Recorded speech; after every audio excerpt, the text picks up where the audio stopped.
Oh no, Heather.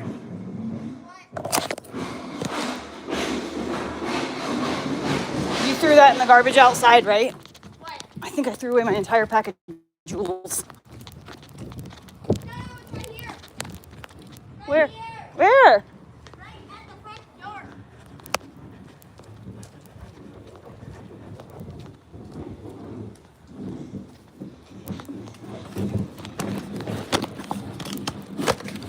Yep. Welcome. Thank you for being lazy.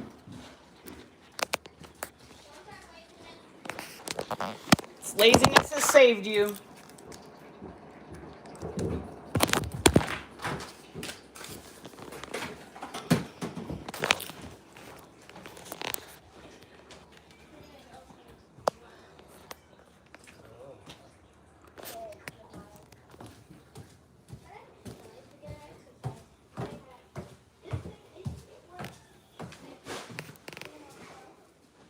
Getting new carpet today.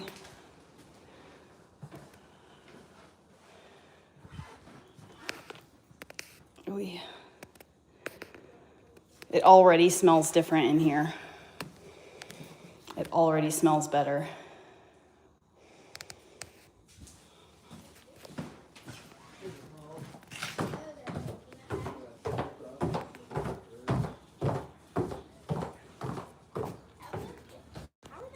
You have a broom with you? Can I get your broom and I'll broom up the rooms? No, I got it. You sure? Yep. I feel guilty. Yep, I got a system and everything. Okay, I completely understand that. Going for a walk, remember? Yes, we are going for a walk. Just one moment.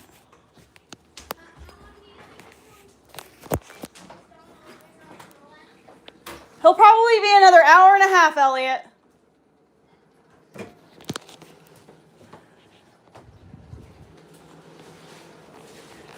You want to come and take a bite of your breakfast, perhaps? Huh? You want to take a bite of breakfast? Good morning. No, I don't get to pick the color, but that's fine. I don't care. It's going to be pretty much the same as what I've got, I think. Okay, so what it is you're going to be riding my scooter while I'm running and pushing this. Why are you going to try to run and push that? Because we got to Ride it real quick and let me see. No, I'm not going all the way to the gas station. See, flatter than a pancake right now. Yeah, I think it needs new tubes. No, I tested the tube and it's perfectly fine. I lifted up the edge of the tube, there was air in it. Yeah, I think the gas station's going to be a bit much of a walk for Mom this morning. You're going to ride the scooter. I don't want to go all the way to the store. It's not just like going. Come on, look at the map and let's see. It is about. So McDonald's is probably a mile, and then it's about maybe another mile or a half mile from there. Come on. I do. It's not a mile walk to McDonald's. It's like half a mile. No, it's like a mile. It takes us like 20 minutes if we're just walking normal pace. Yeah, I don't want to go deal with that right now. I really want to get this thing fixed. I know. Well, let's wait until after. I mean, we can go. Yes, so we can go on a little walk around the block, but I'm not going to go to the store and be gone on foot for like an hour. If you want, we can drive the truck there. We can't drive the truck there. The truck doesn't shift. Listen to how satisfying that sounds. That's a satisfying sound. Sounds like a tire on gravel. Slow moving vehicle. And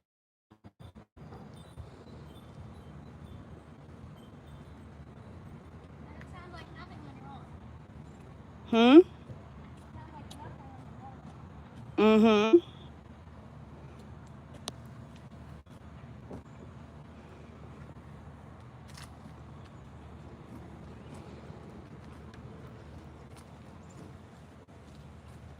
Do you want to make a loop around the block? Yeah. Okay. I'm going to put on different shoes.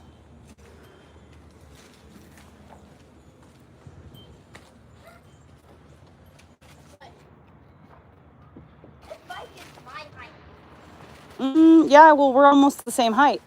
So, I okay, I get that, but that bike is a little bit tall for you. Can you touch the ground while sitting on the seat? Flat? Almost. I could touch flat, which means it's perfect for me. well, it's also not even at the highest setting. Well, it shouldn't be at the highest setting for my height. I mean, I know it goes up. Probably is going to be really difficult because it's rusty. There was water in there whenever I picked the bike up or whatever. On moving day, I picked the bike up and it dripped water in my face. Rusty, nasty. There you go. There you go. There you go.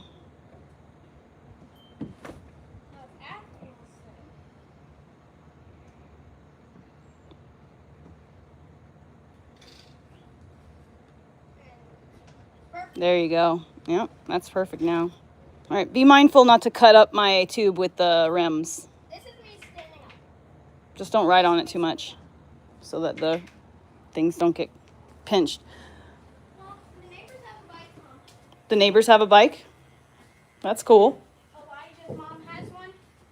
Yeah. Can you ask them if we can borrow theirs for a minute? No. Why not? I'm not gonna leave while someone's at my house, baby, like that. I'll go on a walk around the block, but I'm not gonna leave for a whole hour. It's not an hour for a walk just To the gas station is what I'm No, talking I'm saying about. right down the road. Elijah's parents have a. When he leaves, we'll go to fill up the air.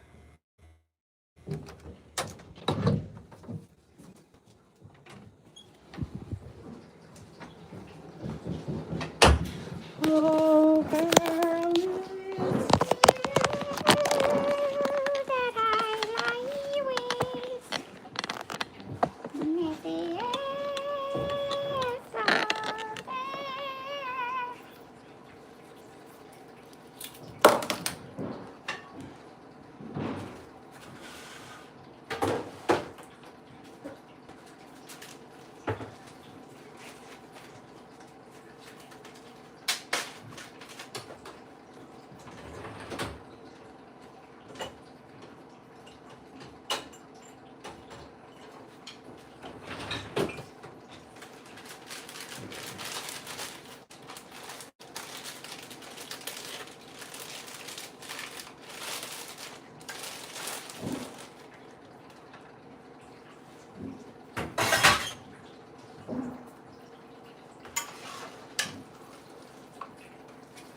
Walk around the block. We're gonna do that now? Yeah. Oh, you're just packing up my breakfast. I'm putting away the stuff, yeah. This is ready to go. And then we're gonna go.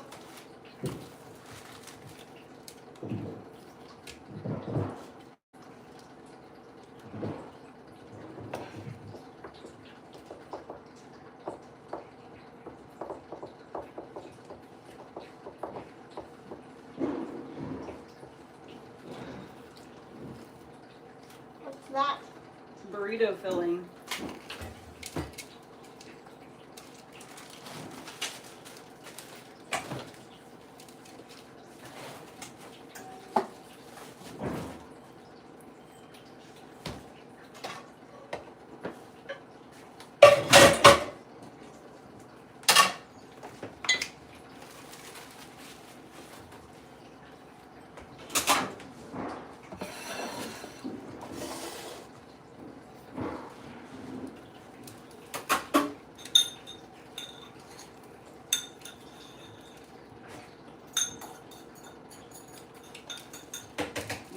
fire ass peas last night.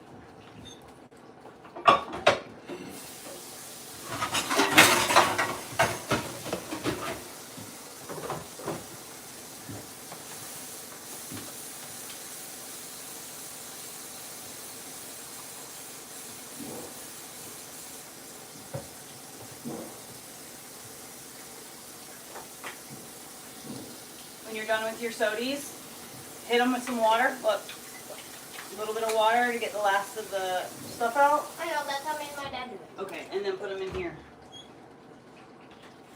I got a can, especially for cans, so Daddy can get my cans. So I can give Daddy the 10 cents or whatever. I love you.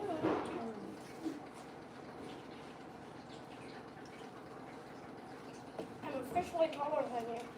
Okay. Go for a walk.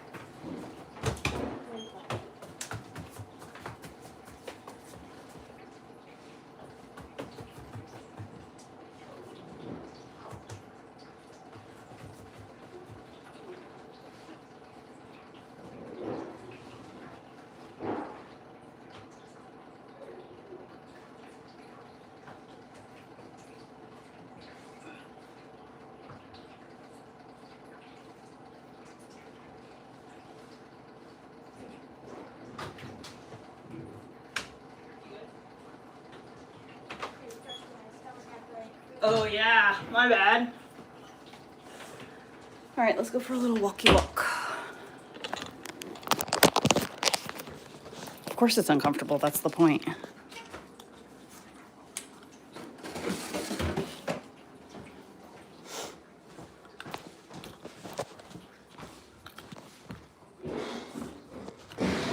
We're gonna go walk around the block. Okay. I'll be having fun.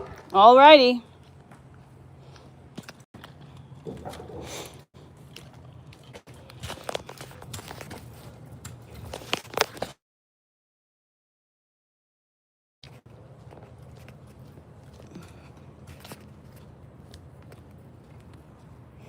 It's pretty cool how we don't have anybody that lives right here on this side.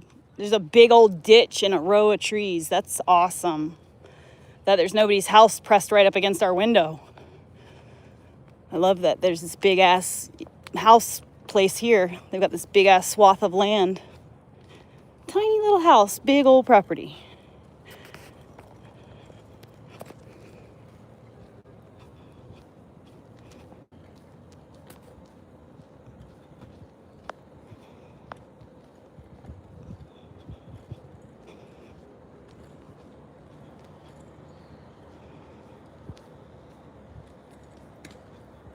Thought you were gonna do some cool jump or something. I was ready to catch you on camera. Thought you were gonna do like a kick flip or something. Some cool maneuver. Oh, the sun. I can't open my eyes.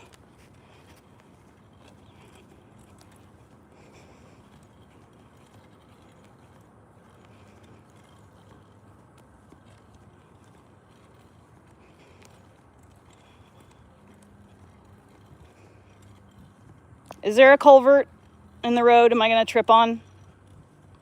Am I good if I just keep going straight? Oh shit, I'm crossing the street.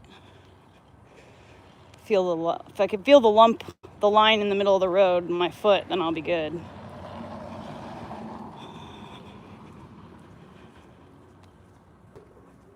Did you hear Orly? That was Orly. Orly, stop barking!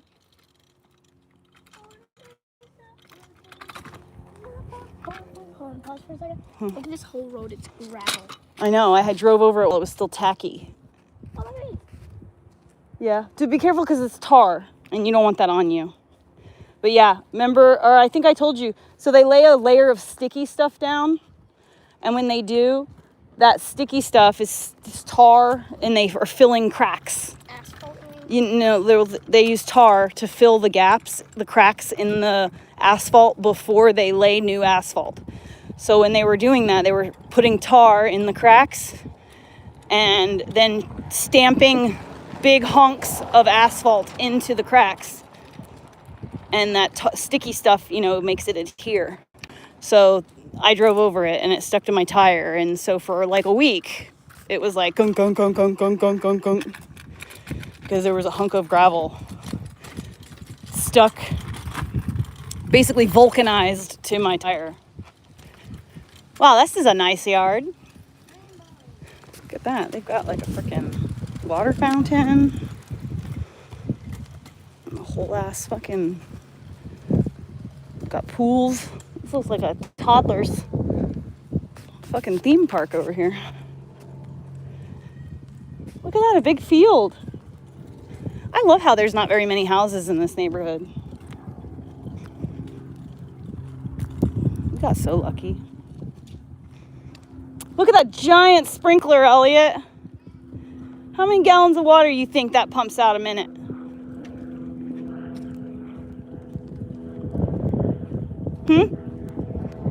How many gallons a minute you think it pumps out? What is it? What is that? A yard man. We have to get one of those, dude. We've got to. That thing looks like a tyke toys or the little tykes. I had one. Yeah, you did. It looks like one of those little tykes. Remember, I could I barely can't fit see. in it. I can't see. We're the same height. Spider webs.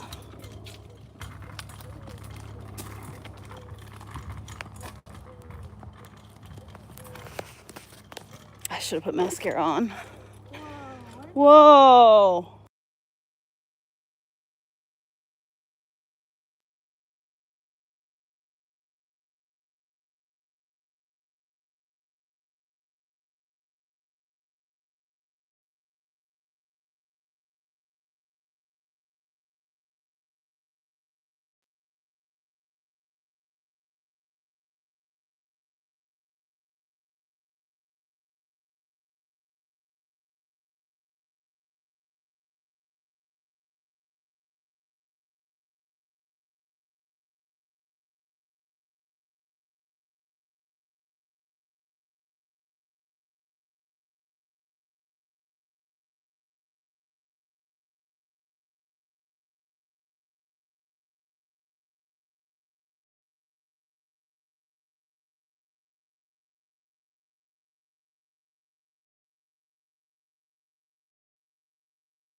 I wasn't talking to you guys, but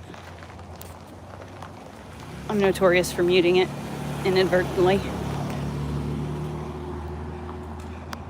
Yeah, those plastic things are from the fireworks of July.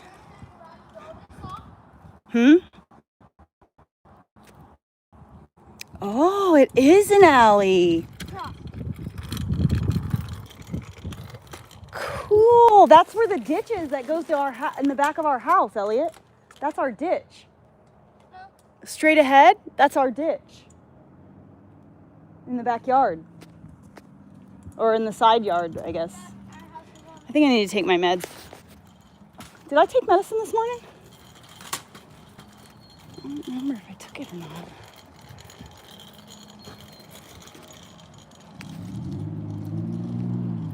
It's starting to feel cold.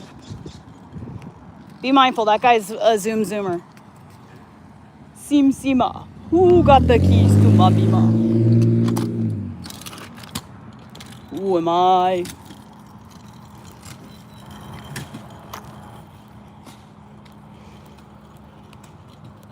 Be mindful, Elliot.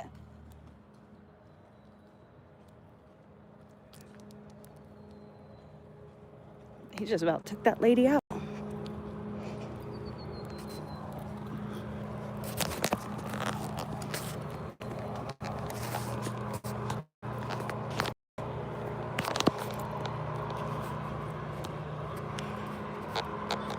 Nope, I don't regret anything. Yep, I'm turning a trick right now with my 10-year-old.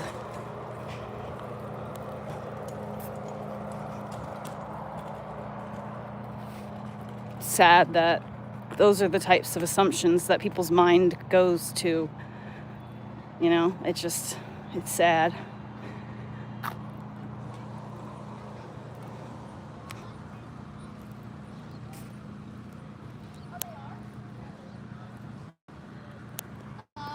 Told ya, probably got stuff to do.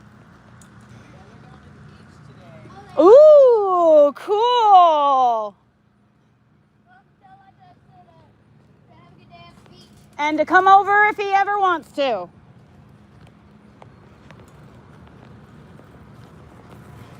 Look at these fruit.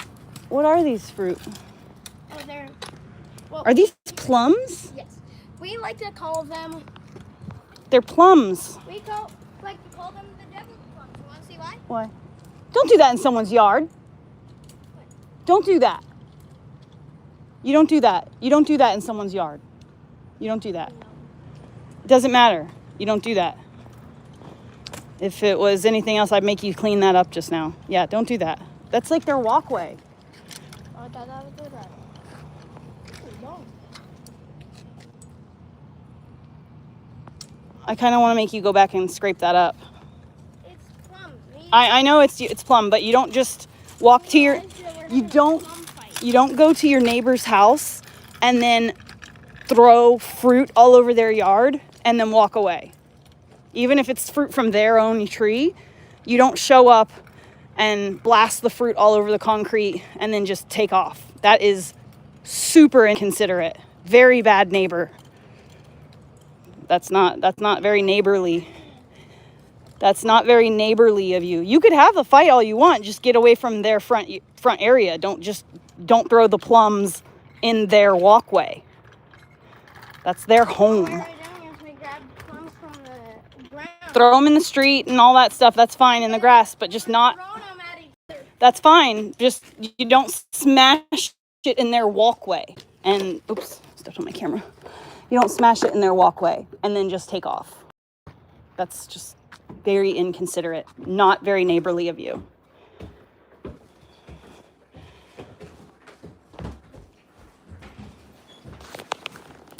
You want to finish your cheese Danish? I wish I could do more. I don't know if the eggs are any good. I can try and see if the eggs are any good and make you some eggs for breakfast if you want. Okay. Here. Go back and just the seed, and at the very least make a show of you cleaning it up. That's it. Sorry. Just go back and pick up the seed. Be quick. The quicker you are, the quicker you get it done. You won't get seen. Did you forget? Did I forget what? That's okay, but you just gotta go back there and at the very least make it look like you're trying to clean it up. Just go away. Just be super. It looks like slow and slowly stepped on the phone. No. When they're standing there watching you grab it and slam it on the ground. Just go back and pick up the seed. Just go back and pick up the seed. I know you didn't. I know you didn't see them, but I did. And so we're gonna just go over there and you're just gonna grab the seed, and you don't have to, like, just grab the clump and then come back. You don't have to try to scrape every last drop up. Just grab the clump and come back.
Did you make it back home, Elliot? Are you back home? Making sure you're back home. I was just making sure you made it back home safe.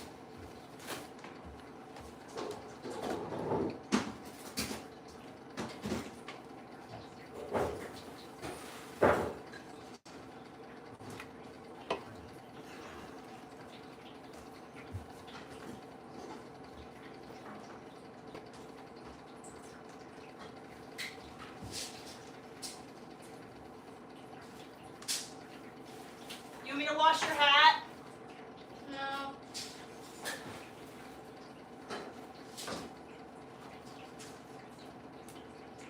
These don't fit you anymore, do they? What?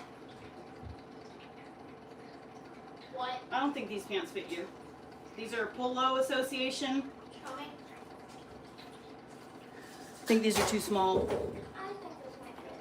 I think they're too small. They're the tight leg ones.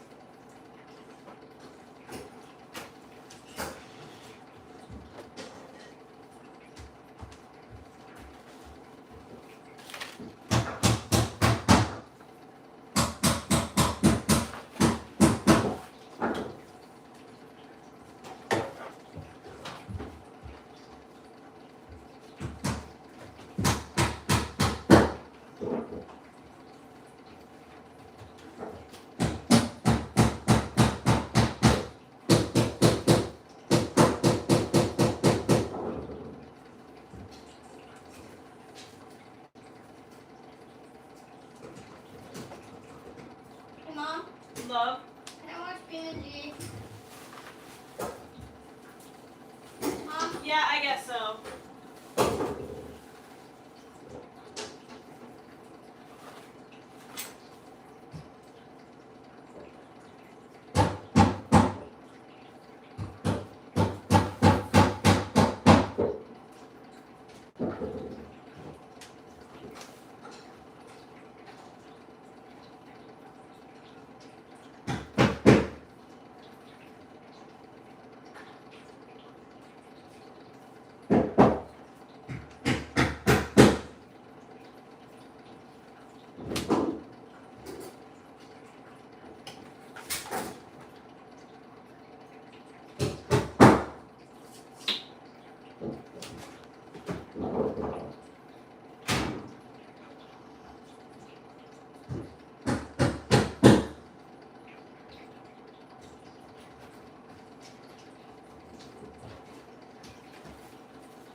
choice but to leave that there and walk away.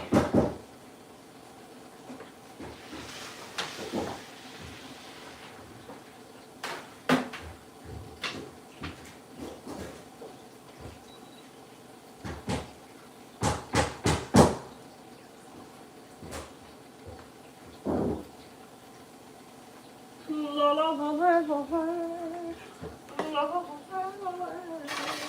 At your feet.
I know, you want to come inside, but you can't, baby, you have to wait.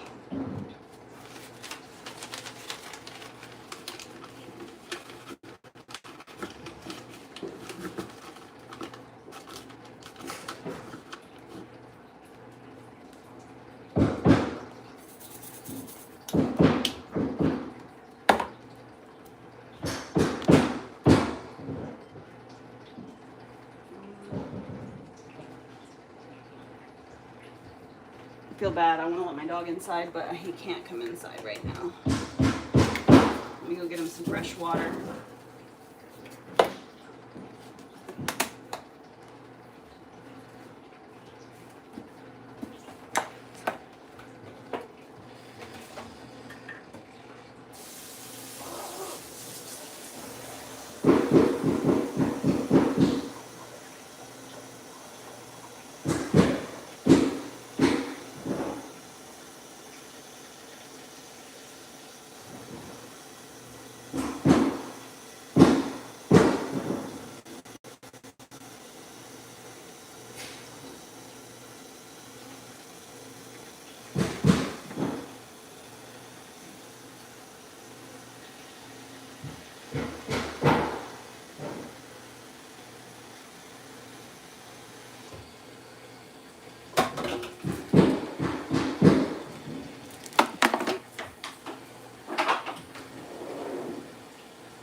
I took 22 empty gallon jugs of water to the recycler place this morning.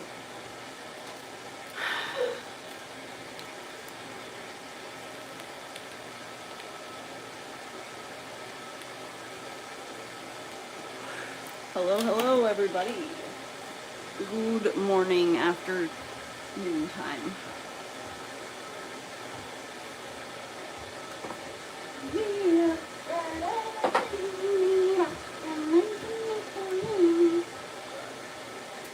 I know you want to come inside, but you have to wait.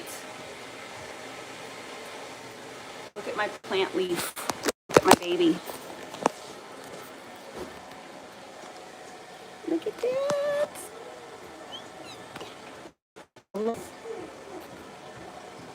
are unfurling. It's so exciting. I'm a grandma. I know, buddy, I know. You just have to be outside for a few minutes. You'll be fine. It's not the end of the world. That room was full of water jugs.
What?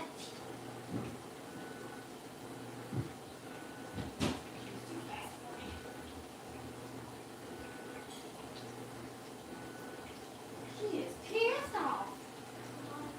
Because she doesn't want to be contained in a bedroom. She's not a fan of being enclosed. Remember, she only experienced doors for the very first time a month ago. She had never even experienced being clothed in a door before. Mom did though. What? Mom did though. No. Selkie never experienced doors. Oh. How? I had the van the whole time that I had her. We found her when she was like 2 months old. Yeah, a newborn She baby could kitty. have been abandoned by the owner. Right, but that still all the same means that she's never really experienced doors. She was never a house cat.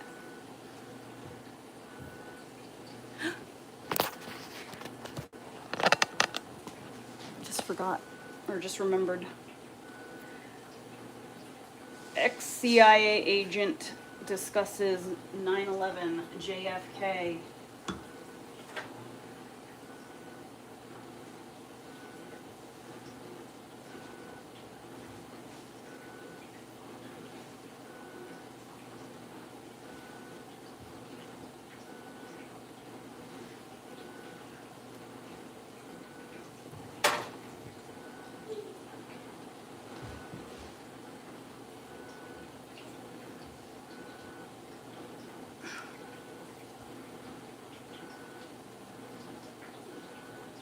It's not a tap screen, Heather.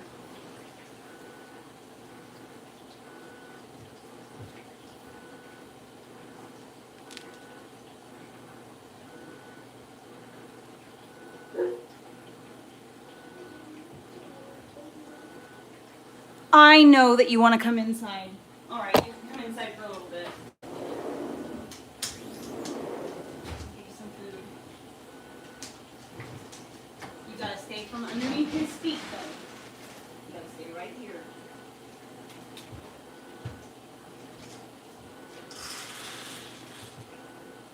There's the big man's food.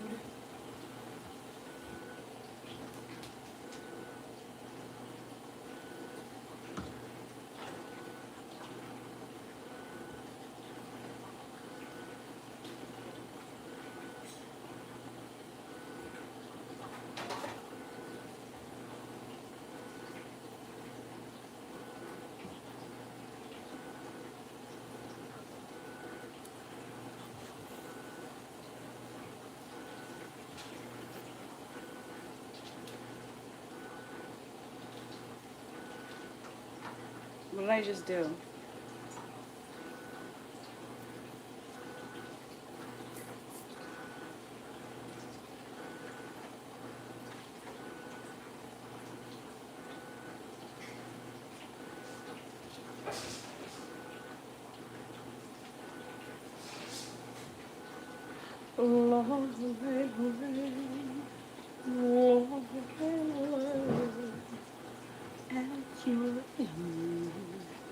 I'm a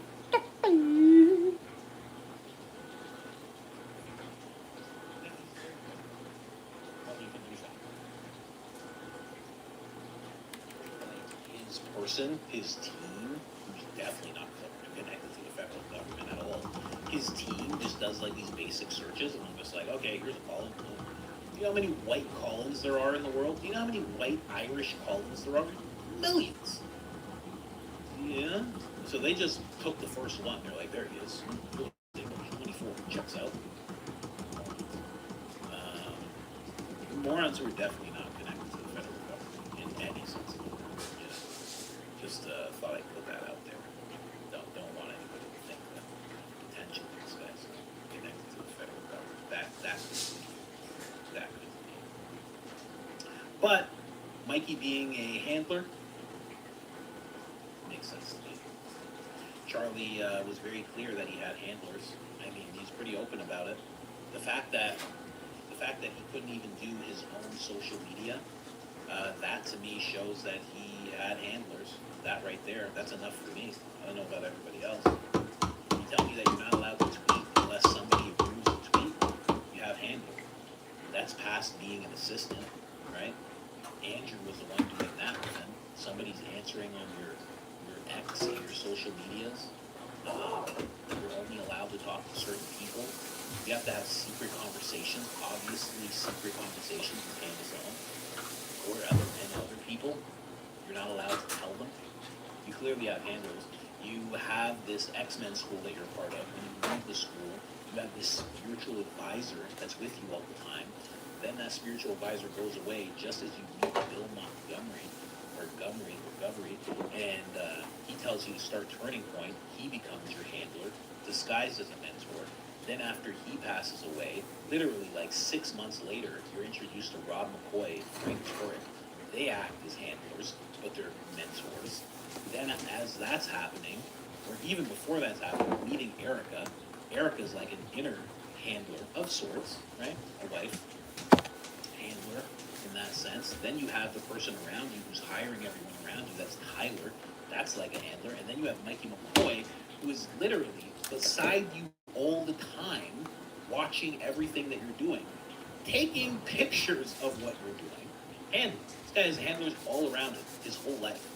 From the time he was, when he left that school, he started Turning Point when he was 18.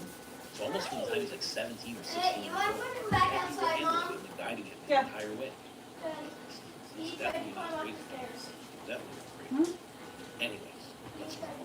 Well, hopefully that'll discourage him from going. Let's move on. Orly, go lay down in Orly's bed. Yeah, it's almost a Right here. Truman show. Yeah, it's Or kind of like like I like it. Lay down. Yeah. Good it boy. Makes a lot of sense. It's very much like a church. Very much. He's a good boy. He's a good boy. And anybody who's like a real friend that wasn't, you know, in touch with the script or the show got pushed out. Candace being one of them. But I'm sure there's more. That's why at his memorial he didn't have any friends speak. Because if you weren't a part of the whole thing, they just got you out of there. Because they needed you out of there. They couldn't just have you be around for no reason. You would mess everything up. Got Candace on stage. More Candace. I have to close the tabs as I'm going. I'm even gonna, no, don't close the coffee tab. I'll close the Spotify tab. That's probably taking that long to see. Now, we get to Ben Shapiro, who he was having lunch with. This is weird because Ben Shapiro did a video dedicated to Candace talking about this. And you'll never believe what he has to say. Could you believe what Ben has to say about what Candace said? Do you think he said she's telling the truth, or do you think he said that she's lying? I'll let you decide. Let's get into it. And we took our time to verify the person that we were speaking with, that that person was authentic, that we did everything possible to fact check the information. Regardless, I will still say allegedly, because of course there is always room for misunderstanding. But the person that Ben was with has allegedly told various other people that he was with Ben when Charlie Kirk was shot. Now, we were not able to confirm that they were at breakfast or lunch, only what came to us was that they were together.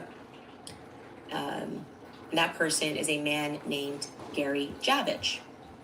Ben was allegedly with Gary Javich and an as of yet unidentified woman when Charlie Kirk was shot. Now, we have a strong guess as to who that woman could be, but we'd rather not venture a guess unnecessarily.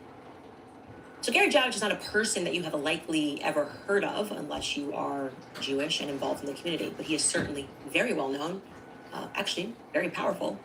And we weighed his identification, this identification, as likely, determined it was probably likely given the reason that Ben was in Los Angeles on that September day. For clarity, Ben was in Los Angeles because he was scheduled to appear later that evening at the Ronald Reagan Presidential Library in Simi Valley at 6 o'clock p.m. That event was eventually canceled because Charlie was shot. What we can confirm about Gary Javich is that he has spent the last few decades of his life, he's older, in his 70s, mid-70s, in Omaha, Nebraska, of all places, right? So, what did she say? Jeremy Miscavige? Jeffrey Miscavige? Let me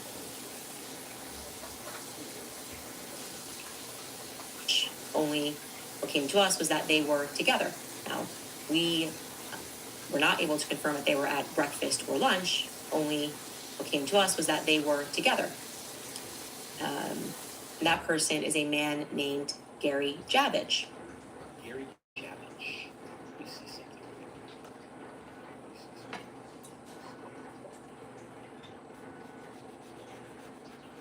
Yo, bro, does your dad know Gary Javich by any chance? Question mark? I bet you he does. I bet you he does. Can't tell you what message. I want to see this. I bet he calls me. I'm not even gonna answer. I can't answer this guy's call. Gary, you wrote it wrong. Hey, June Summer, you wrote it wrong. You wrote it different. You wrote it different than Candace said. So that's who she says he met up with. Ben Shapiro actually responded to this, apparently, and he says this. Again, what do you think he says? You think she's telling the truth? Or does he say she's lying? Let's see. Admiring Candace Owens' unique ability to peddle silliness like it's some secret revelation about the universe. Remember, if you're not spotting the op, you're the mark. Well, here we go. I'm getting very concerned about waste and fraud and abuse in this country. Very, very concerned. I'm particularly concerned about Candace Owens, who it appears was scammed out of $10,000. So, for those who missed it, Candace Owens has a newfound theory. Everyone was involved in Charlie Kirk's murder except for Charlie Kirk's actual murderer.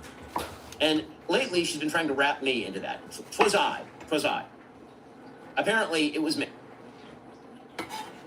Twas I. When your voice sounds like that, to say things like that, twas I. You know? It's crazy that they're able to make this microphone mini, and the laptop mini, and the set in the background all mini. So it gives it the illusion that he's a regular sized person. It's crazy that they do that. Such attention to detail at the Daily Wire. Because again, my phenomenal godlike powers not only extend to American foreign policy, but so also loud? to the murder of Charlie Kirk, according to Candace Owens. Okay, so she has a theory. The theory is I met with someone very nefarious for lunch the day that Charlie died. She says this because I said on the podcast, talking about Charlie's death, that I was at lunch, or breakfast, actually, late breakfast, when I found out that Charlie had been shot. It was a late breakfast because I was on the West Coast. And so she has put out a $10,000 bounty, I kid you not, for someone who can tell her with whom I was breakfasting or lunching. Well, yep. This is just really him. You know, some people are putting on an act. You know, we're putting on the voice. You know, not Ben. This is just him. This is actually him. It's wild. Yesterday, she revealed with whom I was lunching. Or apparently, she thought she did. Here's what she... Go lay back down. We have to analyze. It's okay, Elliot. It's okay. A person who obviously is unhinged. Orly, Actually, many people turn around and get back over this here. is what we've been introduced to here in the United States of America No. in the year 2026. We don't have any, so don't say that. Man, maybe you should go live there, man. I'm not gonna say where. Come on, dog. Maybe you should go live there. Man. That'll get him. He don't like loud noises. I don't know. Weird. I tried to tell you. It's an idea, right? Maybe you should skip out. Right? Maybe you should just wait for the dust to win. Let those eyebrows just carry you to that place. See if they may like it better. Melon? We all know what she said. We just made her bad. Jump over what Ben has to say. This has been way too much Ben so far. It's too much. We weighed his this identification as likely, determined it was probably likely given the reason that Ben was in Los Angeles on that September day.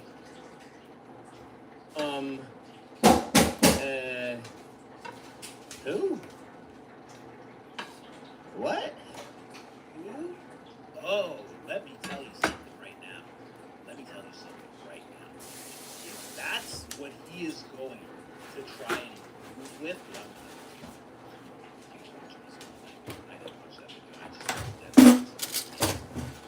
if he goes with who, there's no way he doesn't know.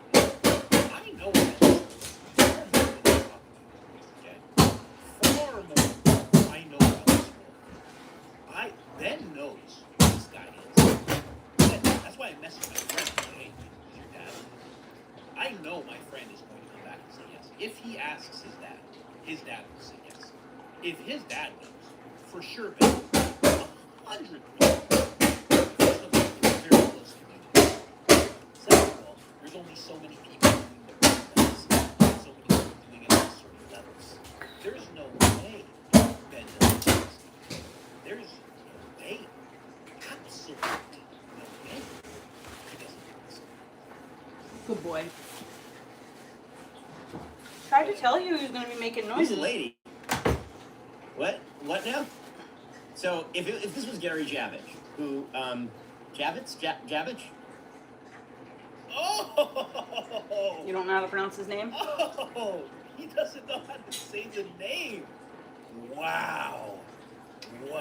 That's what he's going with. Okay. There's no way. I know about this guy. I know. You don't know this guy? You're part of the Daily Wire. that community needs push. That community, government needs push. And you're going to try and tell me you don't know who this guy is? You don't even know how to say his name? And then on top of that, his parents are connected. His parents are connected enough that Larry King was bringing him up on stage when he was 12. And you're saying you don't know this guy?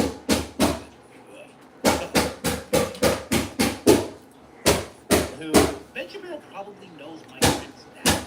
Oh my gosh, come on.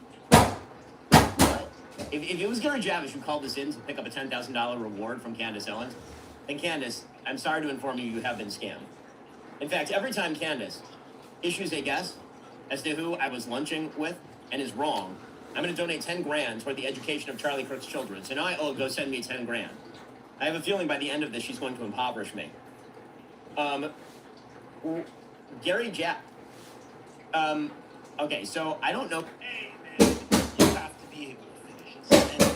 You have to be able to finish a sentence. The part about casually talking about not really driving Erica Kirk and her family, he's not really saying that, but he's talking about throwing some money their way.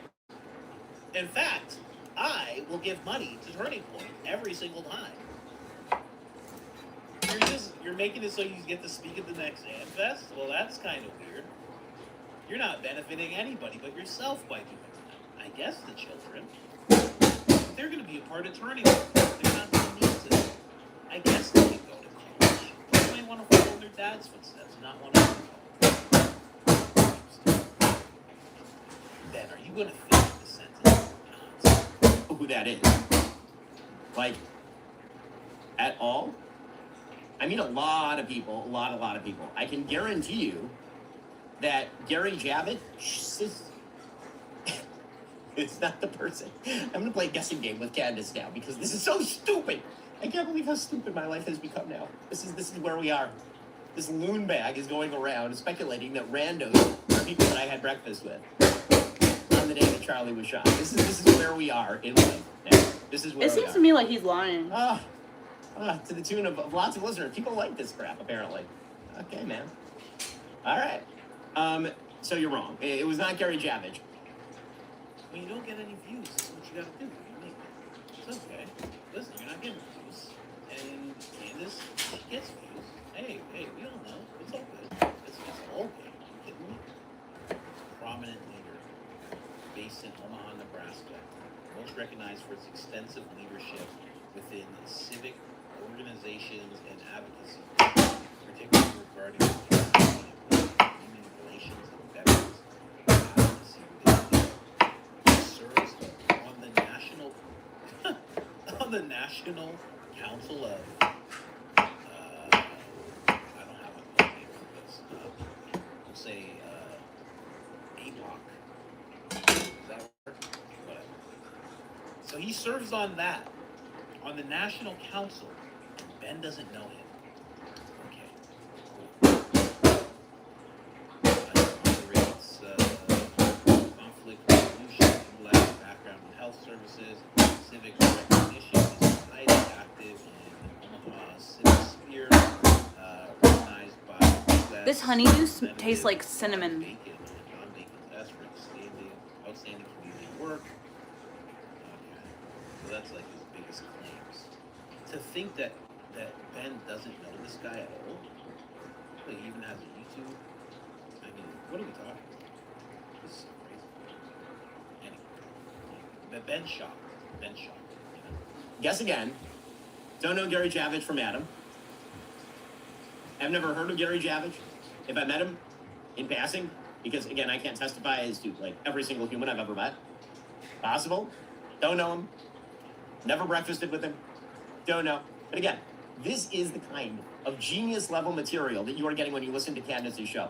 I mean, Genius level stuff. she didn't say she knows for a fact. She said that she was investigating. So he serves on the national. Investigations work by looking into things. Doesn't always pan out. Speculation as to with whom I breakfasted. Where did I eat? I want to know. Where did I eat? And what did I eat? And was it good for me or not? What was I wearing? Were my shoes purple? Like, what are we even talking? Maroon? I never say this about anyone, but if you watch Benji, if you watch this and you're like just excited, you're a loser. I never say that about you. Watch what you want, but good gosh, this guy sucks. I mean, it's wild how bad it is. It's wild. I never breakfasted with him. 'Twas I. Wore my shoes purple. What are you? Honeydew. What are you doing? All that money they claim to make, and nobody was like, "Hey, man, we gotta get you some human lessons, huh? You want some human lessons, big guy? Listen, the same people who were teaching Mark Zuckerberg how to be human, we got those same guys, man. Come on, man. We'll sit down with these people. Some of it show is you bitter. Exactly what humans do, okay? Like there's a How fibrous to talk, what's area actually right funny, here. what's not. It's gonna be a great decision. And everywhere that area is, it's not very good. It's not sweet. Are you okay with that? They took Zuckerberg from a humanoid into a guy who's cool and has like a cool hairstyle. Some of these does just. I think I'm cool enough. I play the violin. What's cooler than playing the violin? Okay, just sit on down, okay? I have not been able, or Here's Morgan even has something to say to that, which is wild. I was only able to start eating honeydew when I was like 35. There's Morgan who says, hey man, I think Candace doesn't have any real information on it. That's not good. It's not good because he didn't really answer questions. Ben doesn't like that. Says free speech. Ben says free speech means you have to come on my boat and make me money. Here's more. Here's where he says no. But free speech should mean you tolerate criticism of a malevolent government without throwing baby toys out of the stroller. See, like, at least I give Ben integrity, I give him decency. I say that he climbs up on Matt Walsh's shoulder and pulls his hair in which direction he wants to go, and Matt Walsh goes. Pierce Morgan, on the other hand, absolutely disrespectful. Instead of ratatouille, it's Putting the imagery in matatouille. our head that he rides around in a stroller, of course, pushed by Matt Walsh. I was only able to start eating honeydew around age 35. I was allergic Ben to fires back. all Have I melons called for your censorship and or bananas, your actually. silencing, Melons or and have I just bananas, declined to be spinach, dumpster fire, click. aloe What is vera. that? Bordello. Oh my I gosh. used to be super allergic to that shit. Wow. Look at him. And then Pierce Morgan says, mate, Bordello's a lot more popular than down. yours is because you're a shameless you're a shameless Philadelphia Dove propaganda spewing twerp. Wow. This is wild. Jeez. And he's right. He's right. It is more popular. I don't know whether it's a tick or some or a simple restartation, Pierce, but defending against charges of being a click lady of the night by bragging about how many clicks you get is not debunking the charge. That's not enough. See, this guy needs Andrew Wilson. Forget about Blake can handle his own business. Andrew Wilson. Butt must be itching. He's gonna go scrape it on the ground outside. And then Pierce Morgan. Because the thing about, British guys are real nice and they're, they seem good, but I mean, it's just really, really, it's hard to deal When I was like 10 years old, I'm maybe 9 or 10 years old, Really I good became behavior. convinced that because I liked bananas, I did not want to be allergic to bananas because banana and apple baby food was like one of my favorite things in the entire world. It tastes so gosh darn good. Apples and bananas mixed together. The apples and bananas baby food. So good. And I wanted to eat it without having like vomiting and hives. So I became convinced at 9 years old that if I ate a teeny weeny bit of banana every single day, that I would build up a tolerance to it. And so that's what I did. I ate like a tiny, I mean, like if you slice a banana into a little circle, maybe about that thick, and then I would take one piece like this big of banana, and I would eat that every single day. And if I, after 5 minutes of eating it, if I didn't notice anything, I would try and eat a little bit more. And I did that. It worked. It worked. So I am not allergic to bananas anymore, and I'm not allergic to melons anymore. Although I am still allergic to latex adhesive. So I can't get that shit on my skin. Or mango juice. I can't get mango juice on my skin. It burns. Sometimes that burns, but it only if I just leave it on there for too long. But as long as I clean up any juice that gets on my face, I'll be fine. Yeah, it probably is.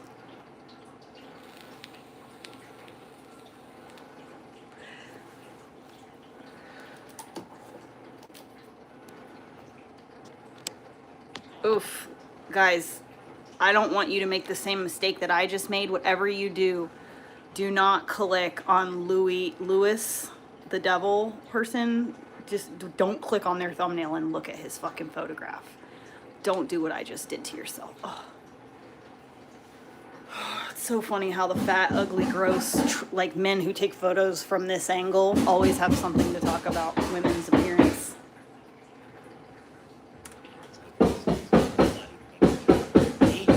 Just immature. I don't mean it that way. But they're just really good at insulting. I was watching a video the other day, and this gay dude was yelling at this lady, and at the end, he goes, "Look at you, you're built like an apple disaster."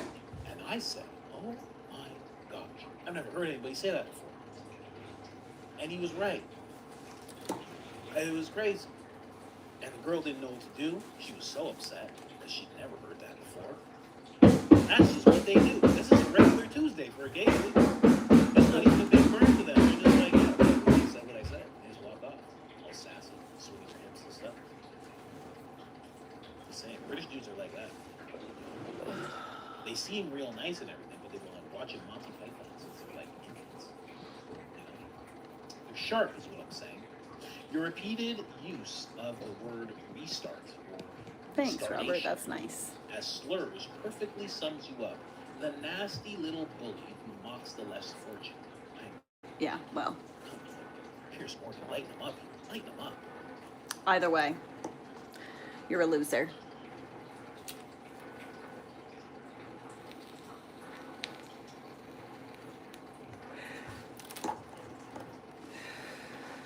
Okay, so I mean, then again, it's still my logic is still the same. You know, you're just an anonymous, ugly, fat troll on the internet.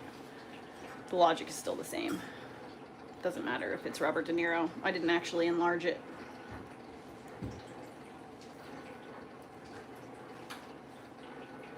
Happening? Are you for real? Why am I on the other side of the screen? Put me. What is going on? This is nuts. What is going on right now? Wow. Wow. Sorry, Ben. Sorry, I didn't mean to. Sorry, Ben. My apologies, sir. My apologies. My apologies. Sorry about that. Sorry. Wow. I like disappeared. All the tabs just closed. All of them. All at once. That was crazy. I've never seen that before, ever.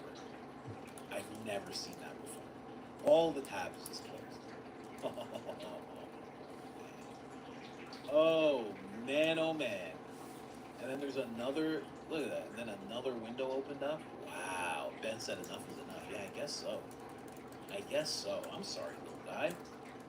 Hey, listen, I'm not the one lighting you up. It's Pierce Morgan, man. It's not me. Come on. You can't put that on me, Ben. Come on, little guy. Sorry about that. Huh? Yeah, I'm gonna change this computer. These computers anymore. 100%. We're gonna change it. We're gonna change it. Wow. And the first thing I open when I open X is somebody diligent saying that someone's account unfollowed him automatically. This information is boring my brain. I just want something new and exciting.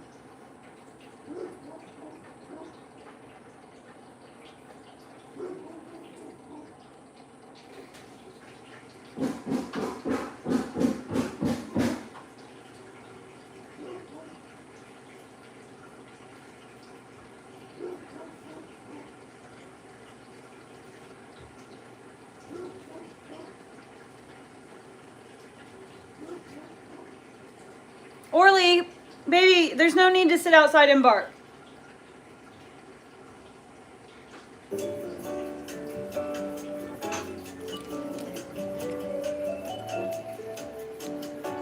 This road is great to film on right now. Not bumpy at all. Hey everybody! So today we are off to IKEA. What's My up, baby favorite doll? Place ever.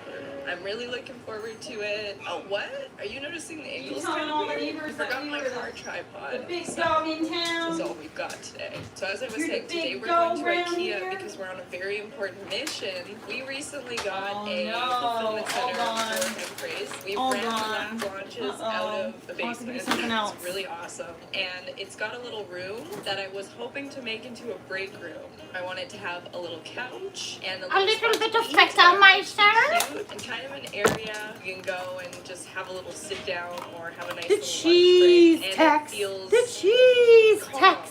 and You got comfortable baby cheese, and Tex. nice. This is obviously on the second channel because if you're expecting quality content, you need to go to the main channel. So yeah. All right, I need to do this. This is where we walk in. Yeah, we got a lock in here. We actually need a couch. It's very soft. Yeah, this could work. This is what she's liking. That's how they get you. So never last when I was here too.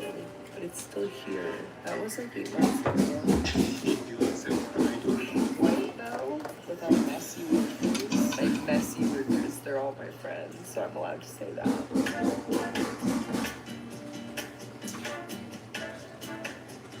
So I gotta see all of them.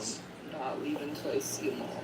You could get some like sleeping bags in there. In case we can't make it home. Do you have any inspo? I know. Colorful. I'm just allowing IKEA to pull me whatever way it wants. That's a pretty good idea. Whoa. Oh, not that one. I got pulled. So not this one. That's nice. It looks like. I'm not gonna lie, this one caught my attention in one of the showrooms. Honestly, this one's pretty cool. It's quite elegant.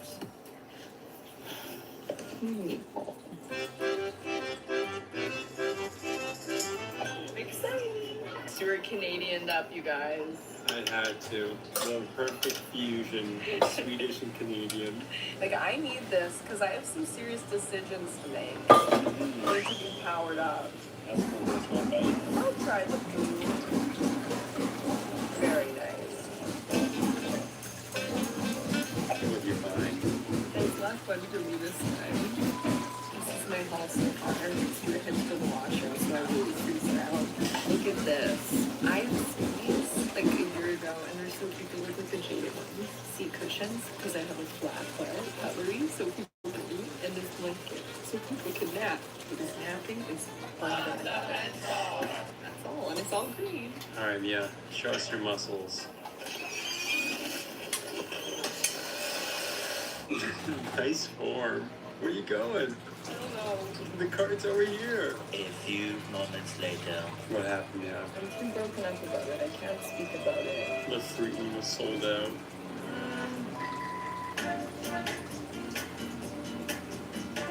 Okay, so this is the beautiful warehouse up there's where we pack orders. I'll show you it in a minute. Come on in. Delivery. And this is going to be the break room. So it's quite small, but I'm thinking we'll be able to have a little couch, a little table for us to eat at. Dude, And my there is a kefir little grains kitchen are too, growing. So pretty convenient. Tomorrow I'm going to go out and get a microwave. There's a lot more space, and it's good for like receiving and sending out packages. So we can pile them all right here. So we can go up. So this is where we pack the boxes. Over here's all our fun tape sitting out and the little blueprint designs. And then here is all of this sweatpants sets. And the shorts tank top. The t-shirt is form fitting, so it's more of like a tighter fit. It like sits right on your skin and is tighter. Not uncomfortable, but it's form fitting. And some people love that fit and some people don't. So if you don't like your shirts to be form fitting, definitely size up in the t-shirt. But just know we listened to some of the comments about the form fitting t-shirt, and this time around with the tank top, we didn't make it form fitting. It's more of like just like a looser fit. Not loose, but looser fit. I'll put on the screen. This is how the extra small t-shirt fits me, and this is how the extra small tank top fits me. So as you can see, it's not as form fitting, and it is also a little bit longer. And for reference, my mom doesn't like the t-shirt super tight, so she just like sizes up one, and it fits more to her liking. So keep that in mind. As always, everything is ethically made. That is the most important thing to me. But on top of that, they are also sustainable fibers. We have recycled and organic cotton, and this ooey gooey t-shirt fabric is tencel Sheets of lyocell. Egyptian And all the fabrics are custom milled cotton. right here in Canada, which is super cool. And even it goes on into this room, Sheets of which I'm the Egyptian correct height in the cotton. morning for this whole look of this. I am the perfect height for this room to not get injured. So we need a break room because once you're packing orders all day, where do you go to eat? And I want to paint this room. Everybody's telling me, including Mama Maples, not to paint it. We'll see. I'm gonna make the furniture and then we'll see. But I think this room should be green. My jacket keeps wanting to weigh the booty and become a crop top.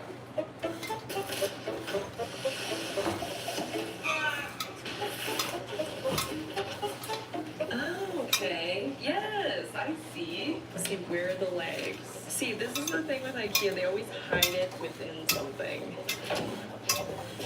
Ow.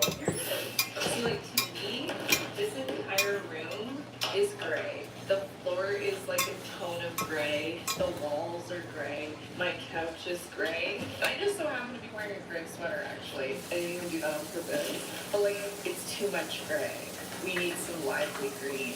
It's so gray, I'm getting really scared. Wait, I'm really scared right now. Always have an 8 degree. Oh, interesting. Yeah, and then it becomes the bed like, oh, yes. I like it. Okay, so then if I'm like, okay, done sleeping. Wait.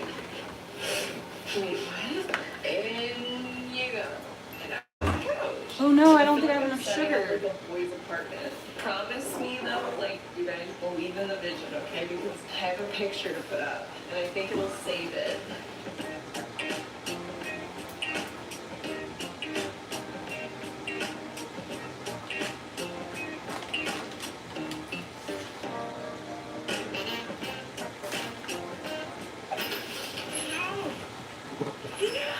I'm gonna lift with just my back. No, you don't need with it. I can't wait. I have to see it. Nice. If anybody gets a blister in the center of their hand, it's me. Isn't that cute? I swear there cannot be one room with no piece in it. It's already dazzling, but I think it's gonna be to dazzle even more. I have to take off the little plastic piece. You don't know. No. I know it. Love. Huh? Can we put him on back to the... Come on, Bubba. Come on, Arlo. Is he going upstairs? No. Oh. Put it up front. Oh, okay. Come on. Right here. I'll give you a treat. Let's go. I'll give you some cheese. Come on. Go outside and you get some cheese. Mom, so you want to hear my dream? Come on. Gotta go outside. My dream is next to like a small little abode of water. It was really murky, and I was reaching my hand in the water, and then I felt something. is a dream? Yeah. Oh. I grabbed it. It was a phone. Okay, wait. So you reached under the On water. top of the water. You reached down into the water. I grabbed an iPhone, and I found an iPhone 6 just floating on top of the water. An iPhone 6? Yeah. Okay. And I was like, well, this thing is crap. And it turned on. It had batteries somehow still, but I didn't want it, so I just threw it back into the water. Huh. And I also found a laptop that still turned on Underwater? underwater. That's It was crazy. on underwater, turned on. What? Nuh-uh. Yeah. So, and it was like lit up and everything? Yeah, the screen was on and it was like low battery. Low battery. That's And I hilarious. reached in, I grabbed it, and then I changed the code. And then I just took it home.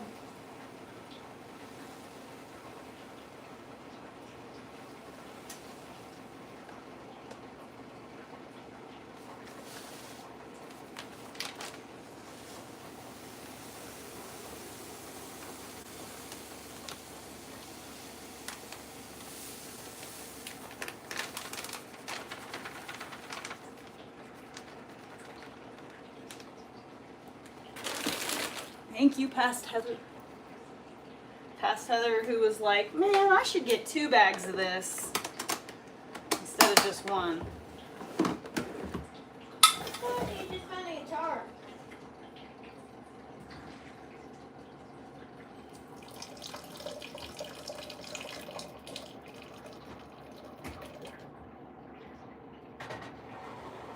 Did you really just do that just What? now? Did you really just do that? You did, didn't you? You did. You did indeed just do that.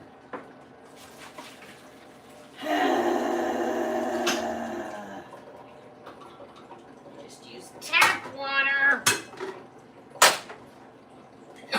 Tap water has chlorine in it. Tap water will kill the bacteria.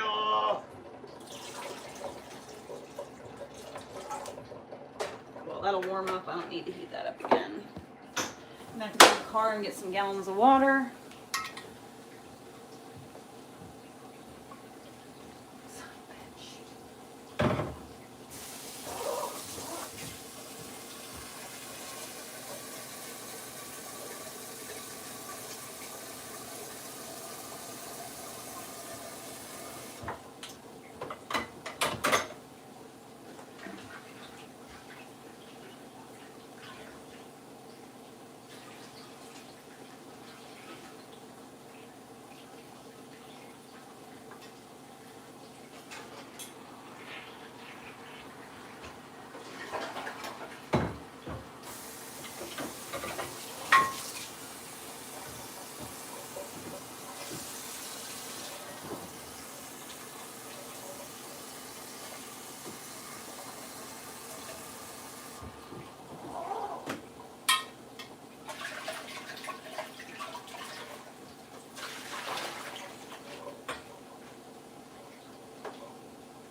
That's not your coffee.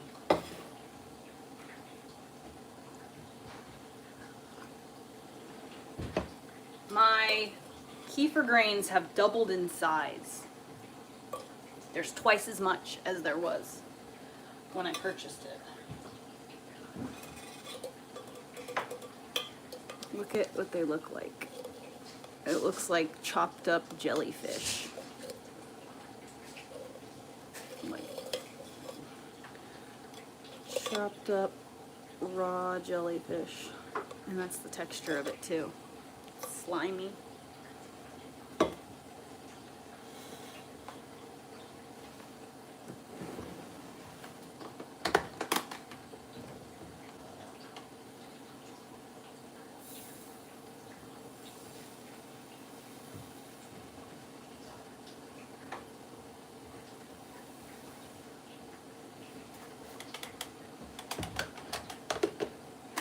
Hey Elliot, have you seen the carpet?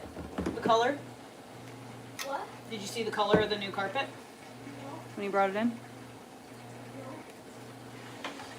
What color is it? I don't know, that's what I was asking you.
Now that's refreshed.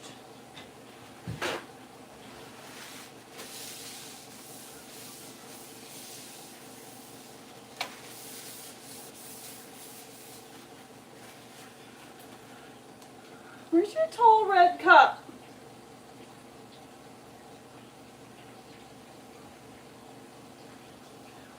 It's upstairs.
Yes. Come on in, you gotta see it. You gotta see it. It changed everything. It really livens it up in here. Oh yeah, the break room. Come on in and take a break. Don't work yourself silly. There's donuts on the table. Come take a break. Don't work yourself silly. Come on now. Not done yet, obviously, but done for the day. Be back again tomorrow.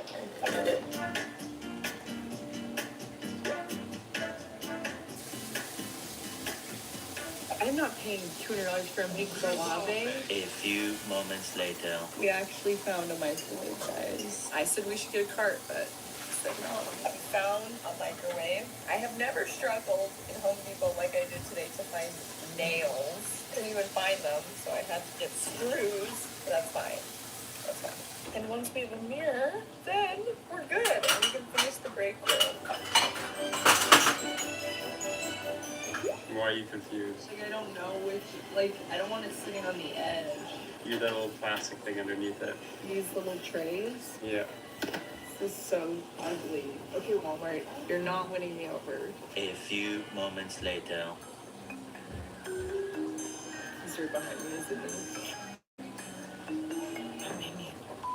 I'm back again in the beautiful break room. I got these to hang up that. I got this blanket because I thought it was pretty. I got a mirror to hang here, hopefully to make the room feel a little bigger. I'm not really sure. I gotta get all of that cute stuff out. So I've got little What I just made was things. water I kefir. did get some bowls. These are literally kind of like so pretty. kombucha. They're from IKEA and they're like $3 each, but they look just like the Jaded. Some cutlery because we didn't have that here. A scrubby. This is just for me. If you know, you know. Okay, and then we're gonna put this in the center like so. That would be good. Okay. I don't worry too much when I'm hanging things. You guys know this. This can hold up to 30 pounds and this probably weighs like 2 pounds. So this is gonna be very secure. Okay. That's cute. Oh yeah. Like this blanket needs to like transform this couch real quick. Kind of giving like the little grandma couch cover. I think that looks cute. I think so. Yes. You know what? We're gonna go with yes. Say Perfect. I think that like livens it up a little. Yeah. Nice. This is the microwave. A fresh microwave? That's crazy. Nice. I don't know if we'll even end up using these. I'm gonna have to go upstairs and they're here exercise. in case we need them. Look how tightly wrapped they are in plastic. It's so hard to get it undone.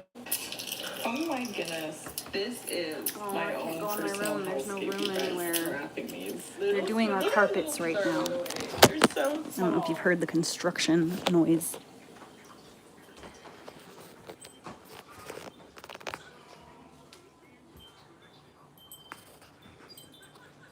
Wow, it looks very nice. In there. Good job. I like that you're very neat. As soon as you said you have a system, I was like, oh, I can't broom. Yeah. I can't broom. I can't interfere in the man's system.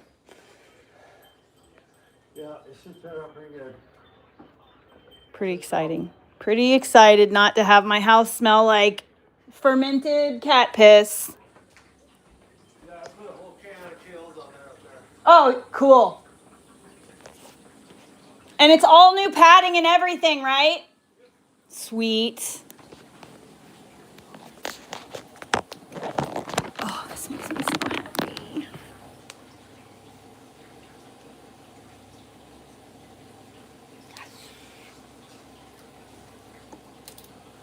I think I might have the best landlords ever.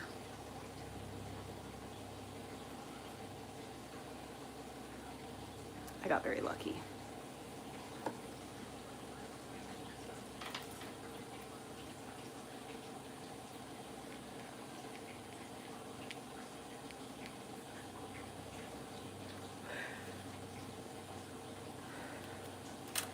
Sure wish I had some soil.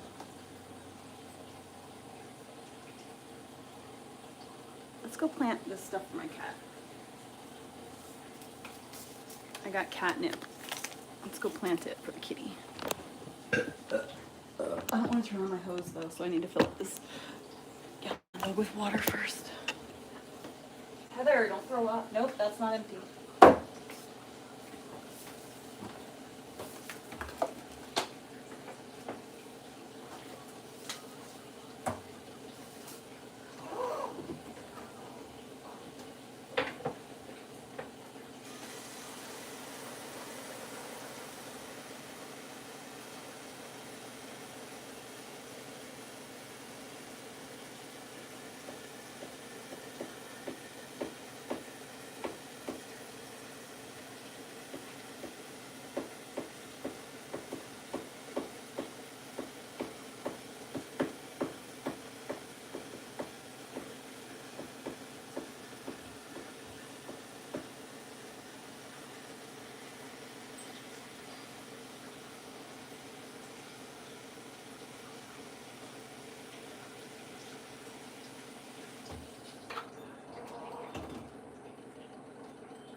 blackberries.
What? Doesn't fit in here? Really? Stop.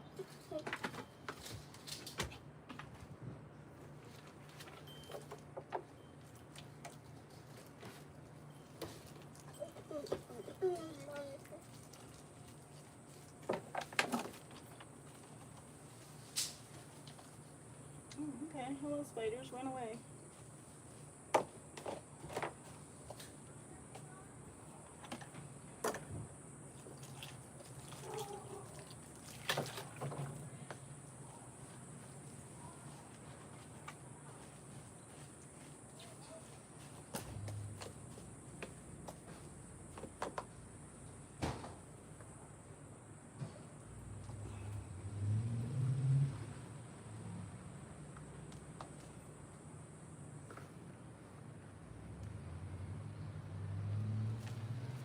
Forgot about you.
I found this piece of pottery out in the woods.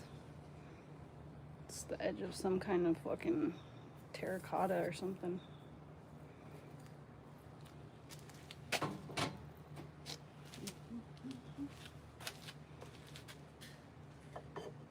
It's too big.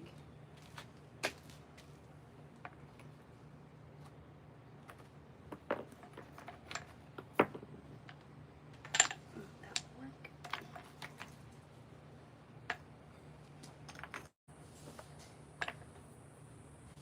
Petrified wood sliced. Isn't that neat? How it fucking turns to crystal. It's totally wood. Was totally wood.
Yes, I know you want to come inside, Orly, but you have to stay and wait right there.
It's not disassociating, by the way, it's meditation. If you frame your life in a negative way, life will be negative.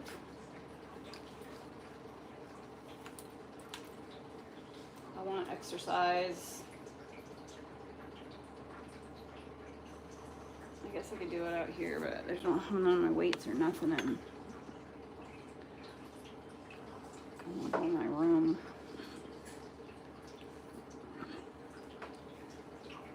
Let me feel your head. Your cheeks are so red. You look like you feel like shit.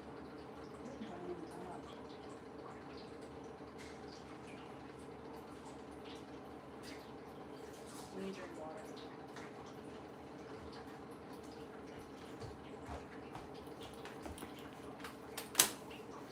Call your dad.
Elliot has a really high fever. Fuck. Well, your cup is upstairs, of course.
Try to eat this because it's got lots of water in it.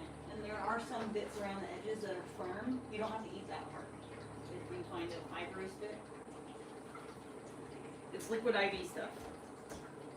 You need the electrolytes right now, especially. Try and chug it as much as you can. You really need the fluid, buddy. The more watered down your blood is, the easier that it can travel to those tiny little capillaries to deliver the nutrients that it needs, okay? The thicker your blood is, the harder it is to get oxygen to those tiny capillaries.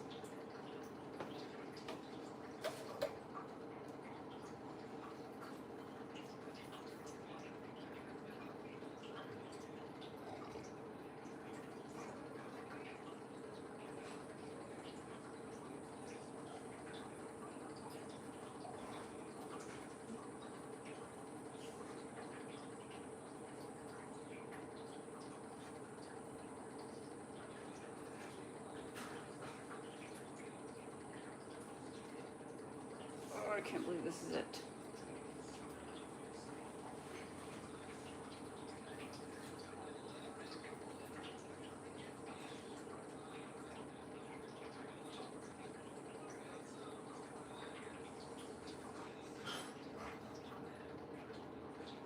You guys have seen me at some of the worst times of my life, and I just look happy. You have to realize this is... You guys have seen me at some of the worst times of my life. See the date and that I these just things are look happy. posted. You have to realize this is social media. This is my job, and no one wants to see someone crying and talking about their life problems on social media. They want to see happy. It's been a minute since I've done a life update, so here we go. For 25 days, I was not allowed to speak to Rusty. You might be wondering why. That was my own fault. I decided against a provisional order, which was very stupid on my part for trusting someone. At this time, I have full custody of Rusty. Like I said in the beginning, this whole situation is going to cost a lot of money. But I have mediation in August, and then most likely going to court afterwards because I'm sure the one thing that I'm asking for will not be accepted. But yeah, I hope you guys have a great day. You guys have seen me at some of the worst times of my life, and I just look happy. You have to realize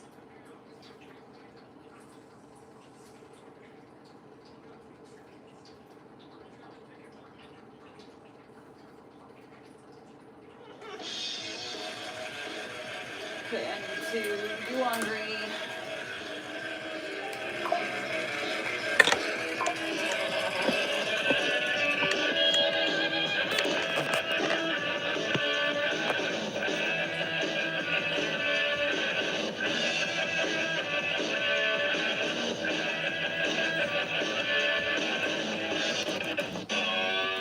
early 90s Nickelodeon again. Orange couches, There's my theme clothes parks, hamper. weird live action shows that nobody quite Upstairs. remembers the plot of. And that specific era where Nickelodeon was less of a polished machine and more of a mad scientist lab that would occasionally produce a Are You Afraid of the Dark? However, today's topic isn't one of those heavy hitters. We're not talking about Clarissa, and this isn't Salute Your Shorts. This isn't one where the kids got slimed for saying, I don't know. This is one of those shows that lives in that weird nostalgic fog. The kind of fog where you half remember it, but you couldn't tell somebody the plot if your life depended on it. But if I said the name out loud, something in the back of your brain would go, oh yeah, that was a thing. That show and today's topic is Welcome Freshmen. And here's my thesis for today. This show matters not because it was great, but because it captures Nickelodeon at this exact, specific, even fragile moment where the network hadn't decided what live-action comedy for kids was supposed to look like yet. And this show changed its own mind in real time, while the network was still changing its mind about everything else. It's Nickelodeon's rough draft, for lack of a better term. And go figure, in most people's experience, the rough draft is always a bit more interesting than the finished product. Thanks for joining me today. Let's go back to freshman year. Nickelodeon's actual freshman year. Alright, so quick history lesson, and I promise it's an entertaining one. The year of 1991 was absolutely massive for Nickelodeon, like stupidly stacked. In February of this year, the show titled 15 premiered. That's the earnest Canadian teen soap with a baby-faced Ryan Reynolds, if you can believe that. 2 weeks later, on February 16th, Welcome Freshmen shows up. A couple of weeks after that, on March 1st, Clarissa Explains It All premieres. Then, that same summer, we got Salute Your Shorts, we got Hi Honey I'm Home, and then in August, and this is the one that actually changes everything, Nickelodeon dropped its first 3 original cartoons all simultaneously. Doug, Rugrats, and Ren and Stimpy. That's all in 1 year. That's a network trying on literally every costume in the closet at the same time. There was a Canadian teen soap, a high school sketch show, a fourth wall-breaking sitcom about a girl with a really weird little brother, a summer camp comedy, a black and white sitcom parody, and 3 brand spanking new original animated series that would completely reshape what Nickelodeon even meant. Now here's the part a lot of people forget about. Nickelodeon in 1991 was not the polished, brand consistent empire that we remember from being a kid a few years later.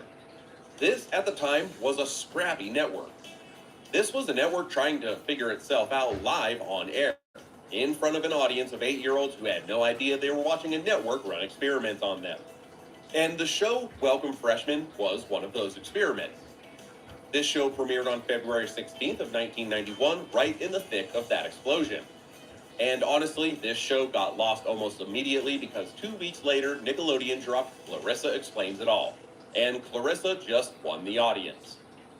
It had a clean concept, a star you remembered, and a cool bedroom with a computer that talked back. Welcome Freshmen had a vice principal doing insult comedy into a school microphone. And by the way, all of you fantastic fans of our channel that have been requesting the Clarissa Explains It All video, I am happy to say it is currently in the works at the Dial Up Days factory, so thank you so much for your support, and I can't wait to see you in the Clarissa video. Now, let's go check out the school that this show lives in. Welcome to Hawthorne High. So, what actually was this show? Welcome Freshmen was set in a fictional high school called Hawthorne High, and this show followed a pack of freshmen just trying to survive their first year without suffering death by humiliation. You had Walter Patterson, sweet, dim, and permanently thinking about food.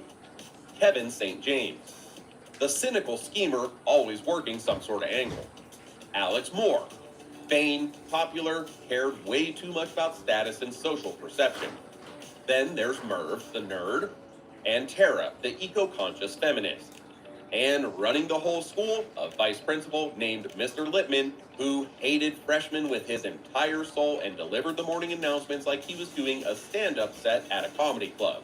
complete with his own secretary, Miss Petruka, hitting a rim shot after every one of his terrible, terrible jokes. Now, here's the thing about this show. For its first 2 seasons, this wasn't exactly a sitcom like most people would picture a sitcom. This was structured more like a sketch show. Every episode was built around a theme. Money, holiday, popularity, or the horrifying experience that is PE class. And then you would get a handful of sketches loosely tied to that theme starring these same recurring characters. So it's not exactly Saved by the Bell with an orange filter slapped on it. It's almost like Nickelodeon asking a more weird question. What if high school was actually kind of terrible and everyone in it was just a little bit annoying, and instead of pretending otherwise, we just admitted that and lived with it? There's this really great line from the show's creator, who is a guy named Bob Mittenthal, that describes the tone of this show pretty well. He basically said this show was like watching a cast of nothing but Screeches, Screech, the character from Saved by the Bell. Try to imagine an entire high school populated exclusively by Screech. And that it was written like an adult show that just so happened to be set in a kid's world. And we think that's the emotional hook of this whole show, to be honest. It's right there at the start. Saved by the Bell made high school look glamorous. Colorful lockers, no real consequences. Zach Morris literally freezing time to talk to the camera whenever he wanted. Welcome Freshman was making high school look like what it actually felt like for anyone that's ever been a high schooler. Awkward, insecure, a little bit cringy, and everybody a bit too self-involved to notice anyone else was struggling just like they are. And that may honestly be reason number 1 why this show never became a hit. After all, children don't always want honesty. Sometimes they just wanted Zach Morris to have the locker next to theirs. The Theme Park TV Factory. Now here's where our story gets genuinely bizarre, and it's my favorite part of this whole research dive. This show was filmed at Nickelodeon Studios, which was physically located inside of Universal Studios, Florida. Not near it, inside of it. This was a working TV production facility that doubled as a theme park attraction. Guests could walk through, look through glass, and literally watch a television show being made in real time. And that's because that was part of the deal Nickelodeon struck with Universal. Filming had to be visible to tourists basically all day, every day that the park was open. Which is a nightmare for actually making TV if you think about it for even 2 seconds. Welcome Freshmen solved this by shooting mostly on weekends when the park was busier and there were more people around to gawk. So try to picture the following. Windowless offices, freezing air conditioning blasting non-stop. Florida thunderstorms rolling through every single afternoon like clockwork, and somewhere in the middle of all that, a production crew trying to make a TV show while also essentially being a TV show themselves. Because part of the job here wasn't just producing the actual episode. It was looking like you were producing a TV show for the tourists walking by. Mittenthal has talked about this directly, and he said being watched by tour guides wasn't exactly distracting, but he did hate it. And that's because half of his job became performing the appearance of TV production, not just actually being a good producer. Now there's this other detail that I love way too much about this set. So one of the camera operators was formally reprimanded for reading a book during a lighting break. Because tourists walking by might see a crew member just sitting there reading, and that didn't look good for the tour. Mittenthal says it basically cost him one of his best camera operators over it because the guy was so annoyed that he did eventually leave. By the end of the show's run, the art director made crew t-shirts. On those t-shirts was a caricature of Mittenthal looking appropriately stressed with the slogan, "Welcome Freshmen, they said it couldn't be done," which apparently was the crew's inside joke. Because every single equipment request that they made to the studio got the exact same response, "Sorry, can't be done." So, super quick recap of where we are. This is a TV show, a school comedy, an unofficial tourist attraction, and also, apparently, a running experiment in how many times one production crew could be told no. The show changes majors. All right, now here we are at the biggest, most solidly confirmed story in this whole episode, and it's a good one. You remember how we said that the first 2 seasons were basically a sketch comedy show? Well, that's because in season 3, the whole thing flips. Welcome Freshman drops the sketch comedy format entirely and becomes a straight, traditional, multi-camera sitcom.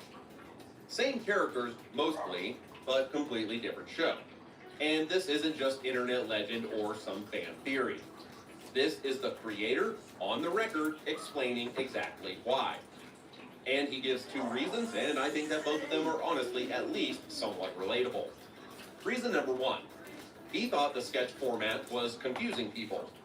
His logic was that this wasn't a normal sketch show like SNL or all that, where you know you're watching a bunch of unconnected bits. This show had the same characters showing up sketch after sketch in a story about being a freshman. And he suspected that audiences were having trouble figuring out exactly what they were watching. Was this show a sitcom? Was it sketch comedy? Nobody was totally sure, seemingly including the network. Reason number 2, and this one's just delightfully honest, they simply ran out of jokes. Mittenthal has flat out said that him and his writing partner Tim Hill had simply gotten bored of the sketch format and run out of freshman jokes for Mr. Lippman's morning announcements. They wanted to tell bigger stories that they could squeeze into 3-minute sketches.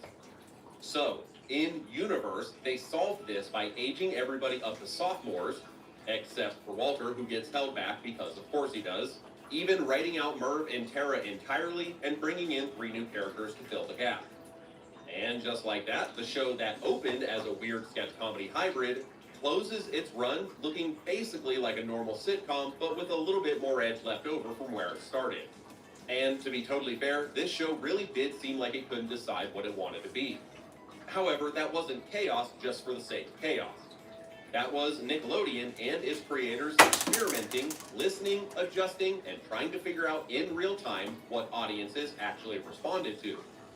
So this show didn't just change formats. It accidentally became a little case study in Nickelodeon learning what kind of network it was going to grow up to become. Segment 5, the Backstreet Boys connection and the farm team nobody noticed. The claim floating around the internet is that the original 1990 pilot of this show, the one with the all-local Orlando cast before everyone got recast for the actual series, included a teenage boy who would go on to become Howie Darrow of the Backstreet Boys. And here's where this gets good, because this isn't just one wiki repeating a rumor. This shows up independently across Howie's own Wikipedia page, the Nickelodeon fan wiki, who actually cites 2 separate Orlando Sentinel articles from 1990 as its source, and multiple biography sites that have clearly done their own digging rather than just copying one another. The story goes that a 14-year-old Howie Darrow got discovered by a talent agent who gave him the stage name Tony Donetti, and that name landed him roles in Parenthood, Cop and a Half, and a lead role in the original Welcome Freshman pilot. The timeline lines up perfectly here. Darrow graduated Edgewater High School in Orlando of 1991, voted most talented, which is exactly the neighborhood and exactly the moment this pilot was casting local kids. Now, I kind of knew about this story going into this research, but here's what I didn't know when I started the research. Howie was not the only future Backstreet voice circling this show. AJ McLean, and I mean, yeah, AJ McLean, also has Welcome Freshman on his resume. And his connection is honestly even easier to nail down because it's not just a pilot episode rumor. He actually appears in a credited, aired episode of the show. Episode records list AJ McLean in a 1993 episode titled Othello, the Sophomore, and according to AJ's own biography, he'd just been cut from another Nickelodeon Orlando show, Hi Honey, I'm Home, apparently for being too tall to play a kid character named Skunk. Shortly after this, he went on to win a part in Welcome Freshman. And multiple sources say it was during his Nickelodeon audition rounds in Orlando around this exact same time that AJ McLean crossed paths with both Howie Darrow and Nick Carter. The exact same circle of Orlando kid performers that would become the Backstreet Boys by 1993. So the honest version of this story isn't just one Backstreet Boy got cut from a pilot. It's actually that Nickelodeon's Orlando studio, and this show specifically, was quietly sitting right in the middle of the pre-Backstreet Boys talent pool. Now, I do want to flag one thing because I think it's a responsible thing to do, and that's kind of what we try to do here on Dial-Up Days. The specific claim that Howie was originally cast as Kevin St. James, a role that would ultimately go to Chris LaBon, only shows up in one place, which is IMDb user trivia, so I'm not going to state that one as fact. But the broader story, a recast Howie Darrow pilot, plus a credited AJ McLean episode, plus this being the actual social circle where these guys started finding one another, all of that is corroborated across enough independent sources that I feel very comfortable saying this. Yes, Nickelodeon's freshman comedy really was, quietly, ground zero for the Backstreet Boys. Now, here's the thing. Even beyond the future pop stars, this show quietly became a much bigger deal than anybody realized, just not in front of the camera. Tim Hill, who co-wrote and produced Welcome Freshmen, would go on to co-develop SpongeBob SquarePants and write its pilot episode. Hill would later direct Alvin and the Chipmunks and Hop. Jay Martell, who actually appeared on screen as the guidance counselor Mr. Royd, became a showrunner and head writer on Key and Peele and picked up an Emmy Award along the way. Even Adam Wiseman got some of his earliest directing reps behind the scenes of this show. This show was low budget, non-union, made in a theme park with a shallow local talent pool. And despite all of that, somehow it functioned like a weird little farm team for people who would go on to shape actual, honest-to-God Nickelodeon and comedy history. Just goes to show you, sometimes the legacy of a forgotten show isn't exactly the show itself. Sometimes it's the people who pass through the show on their way to something we actually remember, before I figured out exactly what it was becoming. So how many of you actually got to watch this one when it originally aired? I'm quite curious because this is one of those shows that I feel like maybe 5% of the comments are about to go in and say, oh my gosh, I forgot this existed. But the majority of the crowd is going to be hearing about it for the very first time right about today. Let me know down below, did you prefer the sketch version of the show or the sitcom version that came later? And did you ever catch wind of the Howie Doro pilot rumor before today, or before the internet for that matter? And what other forgotten early 90s Nickelodeon show do you think we should dig up next? Maybe Welcome Freshmen was never going to be the show that defined an era, but it might be one of the best pure examples that we have of Nickelodeon before it knew exactly what Nickelodeon was about to become. If you liked our video, you know what to do to help out. Roundhouse kick, Hadouken, or elbow drop that like button, and subscribe if you're new around here so you don't miss our next dive down memory lane. From everybody here at Dial-Up Days, thanks again, and we'll see you in the next one. Oh, I forgot that Cassie sent me those gold stickers. I should put stickers on my computer.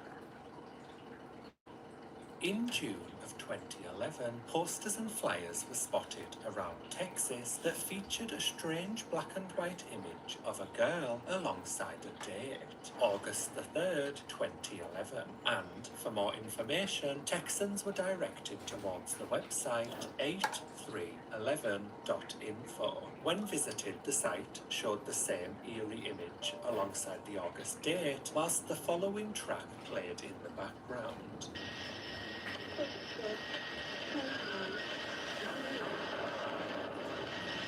And people were spooked. The first posts about the creepy posters and website were reportedly shared to the online forum 4chan. However, from there, 8311 soon spread to other sites as users wondered what was the website for, who was this mysterious young girl, and what exactly was going to happen on the 3rd of August 2011.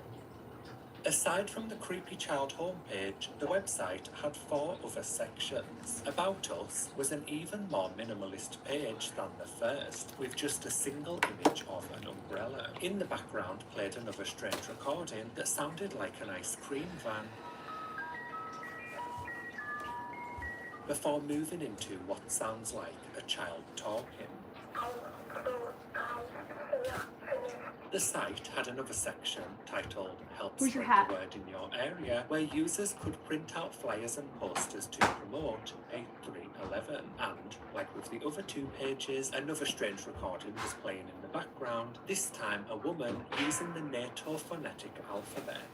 Yankee, Hotel, Foxtrot. Me when I'm trying to organise a ballroom dance at the Candle Resort. Another page on 8311 was titled Get Involved. The earliest archived version of the page reads, due to the overwhelming number of applications we've received and the growing risk of developing a leak, we are currently not accepting any new applications. We encourage you to help spread the word about 8311 if you understand it, but we will no longer be accepting any new associates until further notice, 18,000.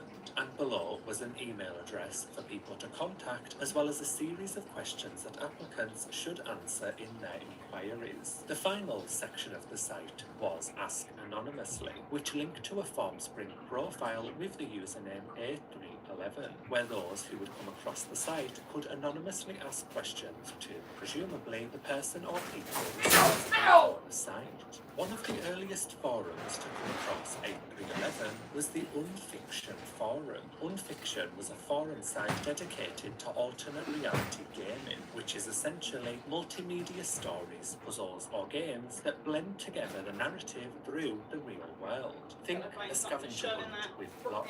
And initially, users on the Unfiction forum speculated that 8311 could be a trailhead, a starting point for an ARG, and so they started to get to work decoding the site. One Unfiction user extracted the background music used on the pages and found that the tracks were named Brutality, Unit, Help Her, Knowledge, and Involvement. And although these were the names of the files, the tracks were quickly identified by members of the forum to not be original creations, and instead were snippets taken from the Cornet project.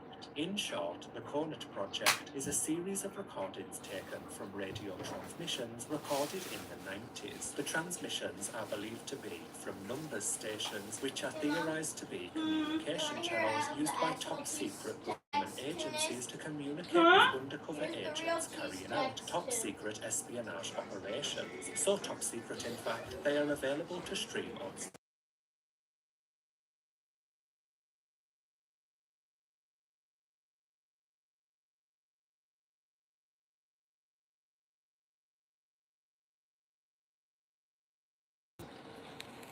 There goes the shareability of your Spotify. Believe it or not, The it's Cornet copywritten. project has never actually been decoded, but due to its attachment to the website, the Unfiction users started to try and decode what they meant in regard to 8311 and this girl. Speaking of this image of the girl, it was soon discovered that the title of the image file was Belle M, which was then believed to be the girl's name. However, users were able to find the same image on the site, but this time the file was titled Alberta. The girl seemingly had two names. And following this, on closer inspection of the unnerving Uncanny Valley-esque image, one user on the forum commented the following: "Is it only me, or is the photo of this girl constructed from two photos? I still have a feeling the left and right parts of her face are from different pictures. Perhaps I'm wrong though." And, looking at the image, there does appear to be a sort of seam in certain parts of the image. Creepy child aside, some users, presumably sick of working with what limited info the site provided and with e-safety thrown to the wind, actually applied to join the @present-unknown project by sending the page an email, but was subsequently rejected. "We're sorry, but we cannot accept your application at this time. Please feel free to spread 8311 in your area, whether it be by word of mouth, flyers, or online portals. Also, I would ask that you please do not try to get 4chan involved with this any more than it already is. We don't want their stigma associated with 8311. Sorry, mate. Until next time, remember to check for cars when crossing the street." Signed, 18,000. There were some people later on who claimed to have been accepted, but couldn't/wouldn't share exactly what they'd been accepted to.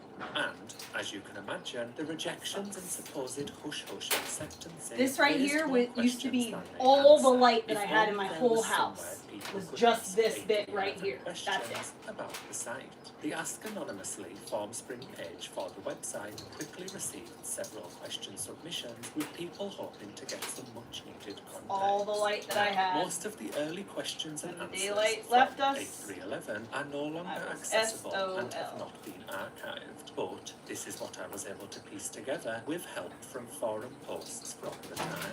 It was established fairly early on that 8311, whatever it was not illegal, nor did the creators or owners have any criminal intent. The site was seemingly run by several different people who used numbers to differentiate between themselves, as well as quote-unquote the others. The owners, when asked whether Here, baby, the take site this out was to the some road. sort of elaborate marketing ploy, clarified that no, the site was not to advertise anything, not movie, Elliot. game, book, not grocery store, and the site was not for profit. And although a lot of the questions were about the site's purpose, many of the questions, however, were about the girl in the black and white image, so much so that the site's owners seemed almost irritated by it. According to some blogs at the time, 8311 revealed that the girl in the image was not dead, Sure. but she was sick, and My that the flip-flops illness are right she there. had was physical, not mental. They said that she is not in danger, nor was it the group's fault that she was ill, but she was connected to the group in some way, and was the group's I don't want you to be out in that symbol. sunlight. And with this constant It's way stream too of intense clues today. from this Q&A portion, people were more intrigued than ever. Several days after the site had been discovered, users were able to find a strange image that was not directly viewable on the site. However, it was allegedly located on the 8311 servers. The image was of a strange diagram that appeared to be some sort of blueprint for a device that seemed to be connected or perhaps controlled by two outside things. These elements of the diagram were all labelled with some sort of unknown language or code. Due to the hidden yet accessible nature of the diagram, it was believed that this image, finding it and decoding it, was the first quote-unquote task that 8311 wanted them to solve. But whether this task was part of an alternate reality game or for some sort of real-world event remained unclear. One theory was that the diagram was for a radio tower and an electrical circuit for it, which led some users to believe that the next clue would be via a radio broadcast or transmission that they would have to try and figure out the frequency for. And this theory tied into the CoNet project from the tracks that were playing in the background on the site, which were recordings from a radio broadcast. Users quickly got to work trying to decode the quote-unquote language to see if it would shed some light on what this contraption was. And after deciphering that the symbols directly corresponded to a letter of the English language, the following labels were revealed. Don't throw stone, for casting, buried tube with wire, perhaps a sign/plaque. The translation really raised more questions than it answered, but the owners of the website did seem to confirm that their language had successfully been decoded. I think I'm gonna go ahead so and a wide range of try to- hypotheses were made about what it was depicting, Okay, well, I'm and trying was to check soon your presented to the Shut the forum. first door. The theory that it Shut the first depicted door. some sort Don't of shut the radio second door. tower remained pretty convincing, especially with words like casting as in And broadcast. you cannot hear a However, thing. The main belief seemed to be that the diagram I don't think was you'll be able to hear reference anything. to the Bible verse, "Let any one of you who is without sin be the first to throw a stone at Well, her," you know what which I could be mean. found in the Gospel of John, chapter 8, verses 3 through 11. Yeah, I don't think that you'll be able to hear peeing sounds. Whereas others were still sure that You the could site run the was water. a marketing campaign for something. The leading Okay, theory what was he being gonna do? that it was Resident Evil related, although the page denied this. Weeks later, with the mystery still unsolved and the site drip-feeding strange clues to the community it had found, it wasn't long until the website started to reach Do you a want much some ripe wider honeydew? audience. In mid-July 2011, Yeah. several weeks after the site was first discovered, posts began to pop up on a variety of different forums. I just have half a honeydew that's gonna go bad. I don't have to throw it away. Daily that were about the 8. My fridge is broken. Website. Several of these posts mentioned that they had discovered the site. Yes, via they a are, but post I'm on afraid a to landing put anything in the fridge. I was gonna go through the fridge at some point today and empty Like and this the new wave of stuff that I attention the kinda website had begun to receive in July from fly all in these here. different forums brought with it a bit of a shift in tone. By looking at the early reactions to the site on the Unfiction forum, people seemed more so intrigued by the site, presumably as they thought it was the start of some sort of game, whereas the later wave of 8311 initiates were, well, scared. What the actual like really, what the actual? I'm scared for August 3rd now. I didn't get any creepy music. I still don't hear a thing. Oh I had to let QuickTime work, and I'm getting creepy ass phone noises and whispers and ice cream truck noises. Officially creeped. Many refuse to see that even fly? click the link for the site, which, by the way, is the Sky correct raising response to around seeing a here. weird link online.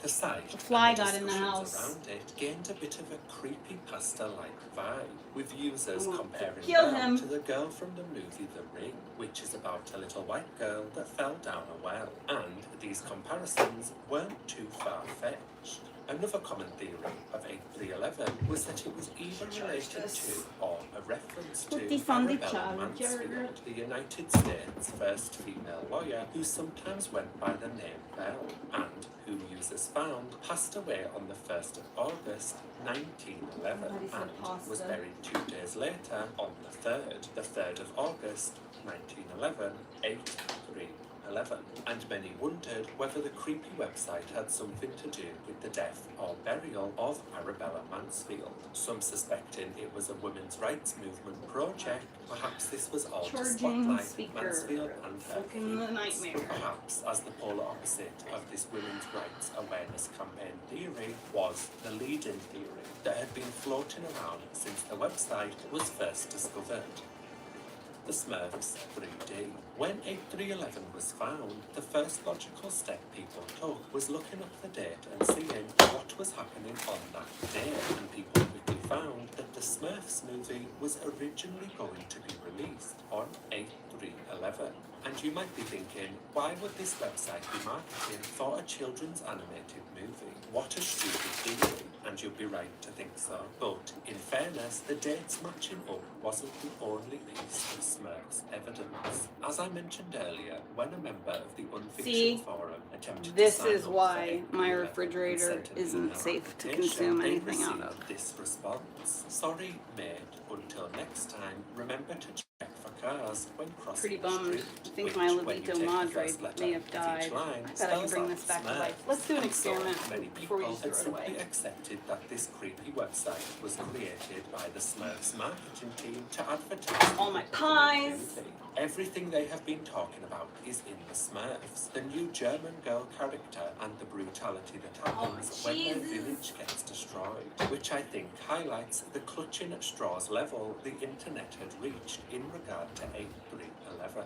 As the website continued to attract more and more visitors through July, a new section was added to the website titled Sightings. On the page was a series of images of the My 8311 posters carrots that are had been trying to spotted regrow. in a variety of different locations in a variety of different countries, and the site encouraged users to email them if they spot any posters in their area. During this time, another website was called 4412. This website was very minimal, like 8311. However, this page was widely believed and accepted to be a copycat site, someone trying to reheat 8311's nachos while they were still warm. Are we still saying that? Copycats aside, as the 3rd of August rapidly approached, users continued to try and figure out what the site meant and who was behind it. However, it wasn't long before the amateur sleuthers dug a little too deep. In mid-July, as the investigation continued, there were some people who looked into the domain information of the 8311 website. Most of the information, like the name of the site owner, the attached phone number, and the registered address, was private. But despite this, one user was able to find the site's details uncensored, which gave them an address in Texas, which was where the 8311 posters first appeared. I want to go over Now, to when the Nikki's site house was and first clean her discovered house back for in her. June, one of the first things 4chan did was look into the domain, and this information was previously already known. However, from what I could piece together, it seemed that there was some uncertainty about the info's validity, as I believe the domain details changed at some point, and as these early discoverers believed the site to be a quite sophisticated mystery, the address, phone number and name were treated more as clues rather than identifiable information of those who worked on it. Allegedly, some members of 4chan had previously gone to the address from the domain, but, and I quote, no one had the balls to knock on the door. One post I found that was shared on the 24th of July that I have had to heavily censor tracked down the full name of the person who allegedly owned the domain's phone number, information about their entire family, the university they attended, even religious affiliations. These forums essentially doxed an entire family. The person even called the house, and when someone answered the phone, they acted as if they knew the suspected owner of the site personally in order to get the person who answered to put them on the line. Truly insane. After having found out full names, many users began searching Facebook and reaching out to this person. Send her a private message and ask if it's related to 8311 or something more indirect. There's no need, she contacted me and she's cursing me out. What is he saying? How is he contacting you? She's cursing me out on Facebook. There was additional information found and shared about the suspected owner/owners of the site, which I will not be sharing for privacy reasons. However, something I can share, although heavily censored, is that during this deep dive of these suspects, one user found images of what appeared to be some sort of art studio where the image of Belle could be seen, as well as several other images in similar styles.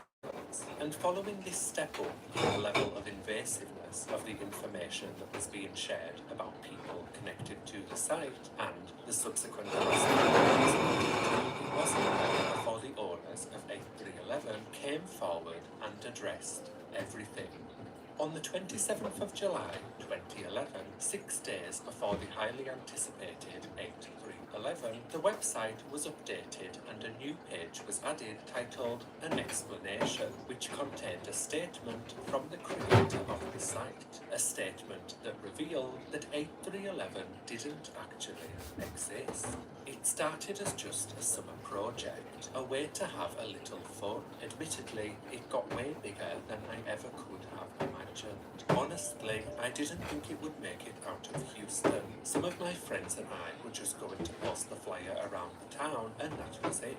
In retrospect, I probably should have left it there. When I chose the date, 8311, it was totally random, and then I searched it online to see if it was already related to anything big. I saw the Bible verse, and at first didn't think much of it. Then, as summer began, I thought that maybe 8311 should actually have some purpose. So I made that crude sketch of an interactive sculpture that was sort of supposed to imitate a stoning. Those were really the only two things that were ever intentionally related to each other. So it sort of started to be some kind of weird stoning awareness thing, if you could call it that. The idea never really got developed because I was busy with other things. So then the whole thing started to blow up online and people thought it was an alternate reality game. I didn't know what an ARG was before this whole thing, and I'm still not totally clear on it. At any rate, people were interested in it, and that was interesting to me, so I gave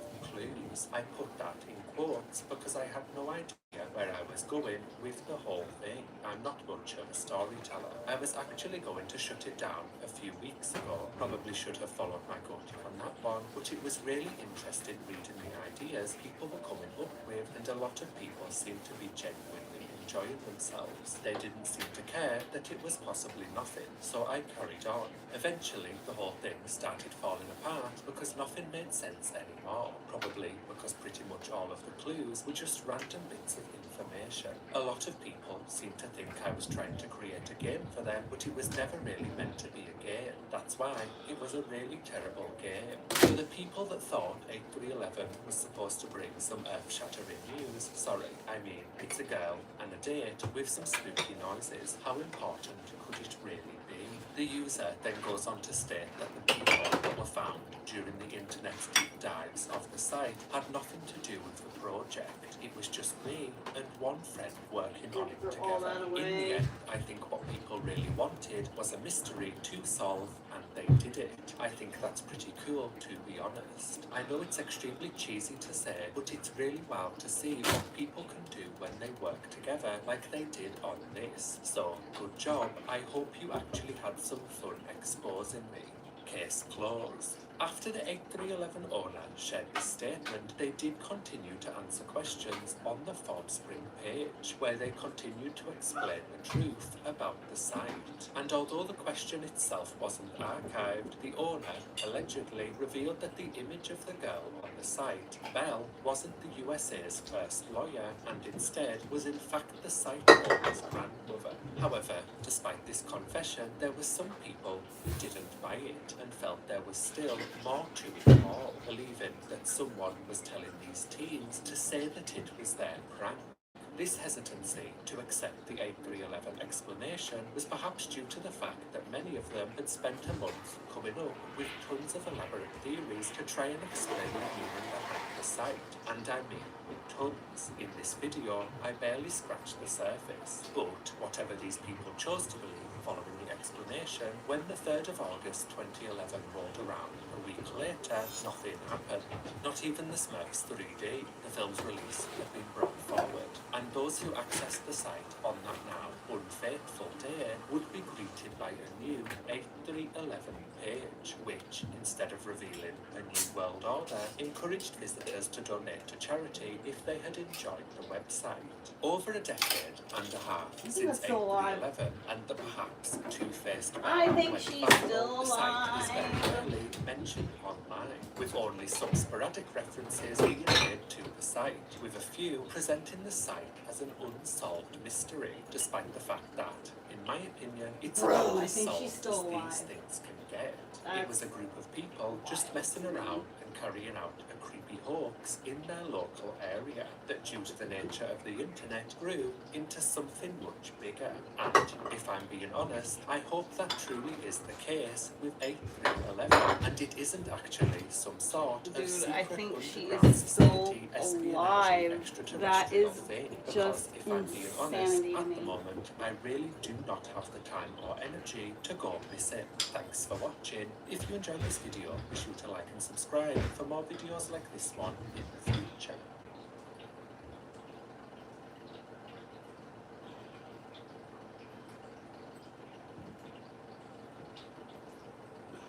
This video is sponsored by Incarnate. On the 10th of April 2015, an up-and-coming artist by the name of Lucia Cole released her debut single, All That Matters. This one is the not. first single from her This one debut is yuck. album, Innocence, which was later released on the 28th of May. But who was this Lucia Cole? Well, according to her Wikipedia article and the internet at the time, Lucia Cole was a 23-year-old R&B musician who was set to become the next big star in the music industry. And although only 22 and with only one album out, Lucia Cole had already had quite the career in music, having secretly written for Kelly Clarkson and Mariah Carey, and had gained a decent-sized fan base of her own, having over 60,000 followers on Twitter, and also being fan covers of her songs. And from her mostly behind-the-scenes career, That's the one we're according gonna to play one with. website, Lucia Cole had an estimated net play. worth of $8 million. However, with the release of her album, Cole was finally stepping into the limelight on her own, and was even set to present the 2015 Teen Choice Awards. Or was she? Being the new girl on the music scene with a bright future in the industry ahead, Possibly Cole rotten began to eggs right in the receive middle of the floor. Following the release of her debut single, Lucia Cole had an interview with The Boss, a site for black celebrity gossip and entertainment news. In the interview, Cole spoke at length about her tough upbringing and the inspirations for her music, while also announcing her future career plans, including a music video for All That Matters, and teased that she was in conversations with Tyler Perry to star in one of his upcoming films. And this wasn't the only celebrity connection Lucia seemed to have, as on the 23rd of May 2015, Shaquille O'Neal tweeted, "Support at Lucia Cole's new album Innocence, available now everywhere. Can you say the new Mariah Carey? It's fire," and provided a link where his 9.8 million followers could listen to the music. And so, with her social media following and apparent celeb endorsements, Lucia Cole is destined to become the next big thing in the pop music industry. But perhaps what Lucia Cole didn't realise was that as she was beginning to find her footing, she was unknowingly walking into the lion's den, the world of female pop music and its fans. Familiar with my channel, you will know that the fans of the pop girls are oft kind of rabid, doing things that locals have never dared do before and likely shouldn't have done before. And with this rapid surge in popularity, Lucia Cole was about to enter the online thunderdome of the all-seeing pop music standard. And, unfortunately for her, there was something just not quite right with Lucia Cole. But first, speaking of not quite right, did you know that your personal data, like email, home address, can be being stored, shared, and even sold without your knowledge by data brokers? Shady stuff. But that's why the sponsor of today's video, Incogni is a data broker removal service which can keep your data safe and private. So you may not know this, but there is an entire industry dedicated to collecting your personal data when you do things like browse the web or buy things online, and then these companies sell this data to other companies for them to use in things like targeted marketing, which leads to you receiving loads of spam calls and emails. Or if the data ends up making its way into even wronger hands, this data can be used to carry out identity theft. Luckily, for those of us that live in countries like the UK, US, Canada, and countries of the EU, Can't believe you didn't get broken up. allow us to have our data removed from wrong systems or requests. We all know how many data brokers you name are on your behalf. So, all these steps carry Probably all you have to do is sign up and allow them to make these requests on your behalf, and then you handle the rest, contacting these data brokers and having them remove your personal data from their databases, saving you a lot of time and stress. Incogni also shows you how many requests have been sent to which companies and the status of these requests. As someone who is incredibly private, especially with their personal data, is Joe even my real name? Incogni helps to ensure that my data is private and stays that way as they conduct repeated removal requests, so that any new records that come back on these data broker sites are automatically taken down again. And right now you can take your personal data back by going to incogni.com/JoeRegrets, linked below, where you can get 60% off an annual Incogni plan. Thank you to Incogni for sponsoring this video, and now back to Lucia Cole. Following the release of her debut album Innocence that was released in May of 2015, Lucia Cole did an exclusive interview with Music Times on the 10th of July. The interview was the most in-depth Cole had given so far after gaining attention from the industry. In the interview, Lucia Cole spoke about her background in writing for other artists and went on to talk about her follow-up album Innocence, which would be titled Dreams Fulfilled. When the interviewer asked Cole if there would be any features on her new album, she said that the album featured a song with Ariana Grande and one with Drake. When asked about working with Ariana, Cole said the following: "It was awesome. I have worked with Ariana in the past on her first and her second album, so we have known each other for a while, and I think she has an amazing voice, and I think it's amazing that she's kind of bringing that 90s influence back to mainstream. For any new artist trying to make it big, getting a collab with someone like Ariana Grande or Drake, you'll see why I'm focusing on Ariana Grande, is a huge opportunity and is kind of a golden ticket to the top. Having Ariana on your album guarantees that a lot of her fans will come over and check it out, and hopefully become interested in you and your own music." And such an interest was indeed taken by some Ariana-haters. Following Lucia Cole's interview with the Music Times, revealing that Ariana was on her upcoming solo album, the Ariana Grande fans began to share the Lucia Cole interview as they were excited that new music from their fame Ariana and Lucia would be on the way soon. However, many Ariana Grande fans expressed their confusion as to who Lucia Cole was, which led to some users checking out Lucia's music, and they liked what they heard. It's official, I'm obsessed with Lucia Cole's voice. Only it wasn't actually Lucia Cole's voice, because As some Ariana Grande fans soon uncovered, Lucia Cole, the up-and-coming R&B artist with 60k followers who had written for Kelly Clarkson, Mariah Carey, and interviews with major publications, who was said to be collabing with Ariana Grande and Drake, destined to become music's next big thing, didn't actually. And all of the songs on the debut album Innocence weren't even original songs. The album that was available for purchase and on streaming services were actually songs from none other than the Y2K pop culture icon Jessica Simpson. And to clarify, no, not covers of Jessica Simpson's songs, the actual Jessica Simpson songs, direct re-uploads. Even titles used for the fake songs on Fake Lucia's fake album were similar to the Jessica Simpson's original songs. For example, Your Love was the song For Your Love from Simpsons' 2001 album, and The Simpsons Part of Innocence from and although Cole had altered some of the track titles, perhaps in a half-assed attempt to conceal their true Jessica Simpson nature, there were several songs on Innocence that titles Lucia didn't even bother to change, and were the exact same as on Jessica Simpson's albums, which makes the fact that the fake album managed to slip under the radar and exist for so long prior to being exposed all the more egregious. The only song on Lucia Cole's album that wasn't Jessica Simpson's was All the World, her debut single, which was originally speculated to be the person behind the Lucia Cole character's own original. So bummed about the money that I'm flushing down the toilet and throwing in the trash right now. Artist called Brie. According to what I could find online, Brie was a pop R&B artist who seemingly only ever released one album back in 2007, which included a song called Your All That Matters, which was apparently the same song as Cole's All That Matters. There was very little information I could actually find on Brie and her music, which I think is why the catfish behind Lucia Cole decided to use her music, but I did manage to find an archive of her old website, which I have to share just for some nostalgia.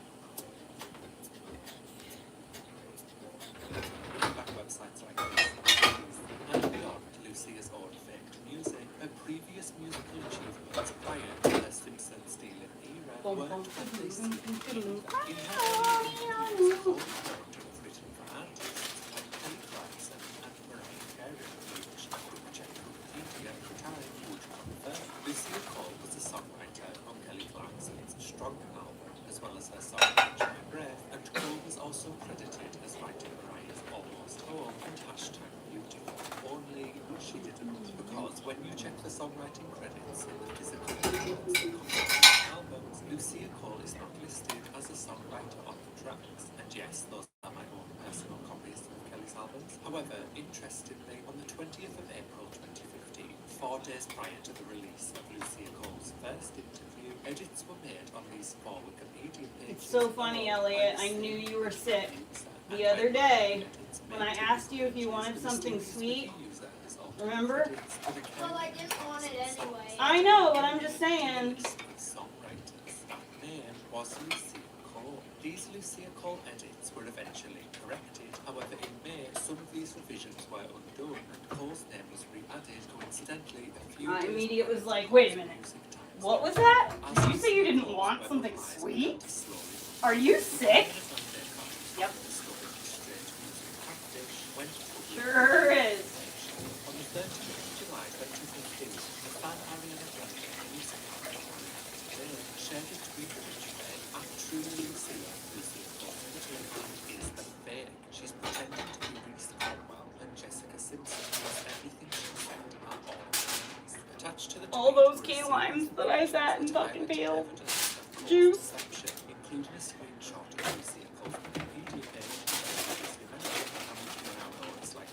self-created, placed side by side with Jessica Simpson, showing that a section was copied from Jessica's page with very few changes. The expose tweet quickly gained traction amongst Ariana Grande fans who had previously been excited thinking they would get a new Ari music soon, and from what I could find, this tweet appeared to have been the first major breaking of the news that Lucia Cole was fake, although the info had apparently already been shared amongst smaller groups of fans prior to this tweet. Within around 10 minutes of the tweet being posted, Lucia Cole's Twitter account, with her 64,000 followers, went private, and so the downfall of Lucia Cole began.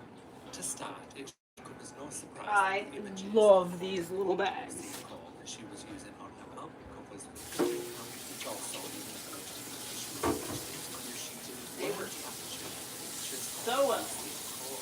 She was convinced the images that Lucia was claiming to be her were actually a couple of different people, one of whom was a fashion designer who at the time had the Instagram handle Riggs, and this deception was highlighted in the Ariana Grande tweet. People started to tag Riggs in the tweet, making her aware that someone was pretending to be her, and she ended up responding directly addressing Lucia. At least she used a cute photo of me at Truly Lucia. I'm sure you're absolutely gorgeous, there is no need to use me. But this wasn't the only insult person caught up in Lucia Cole as well, because you may remember earlier I said that Cole Ow, Heather, it's all the way hot.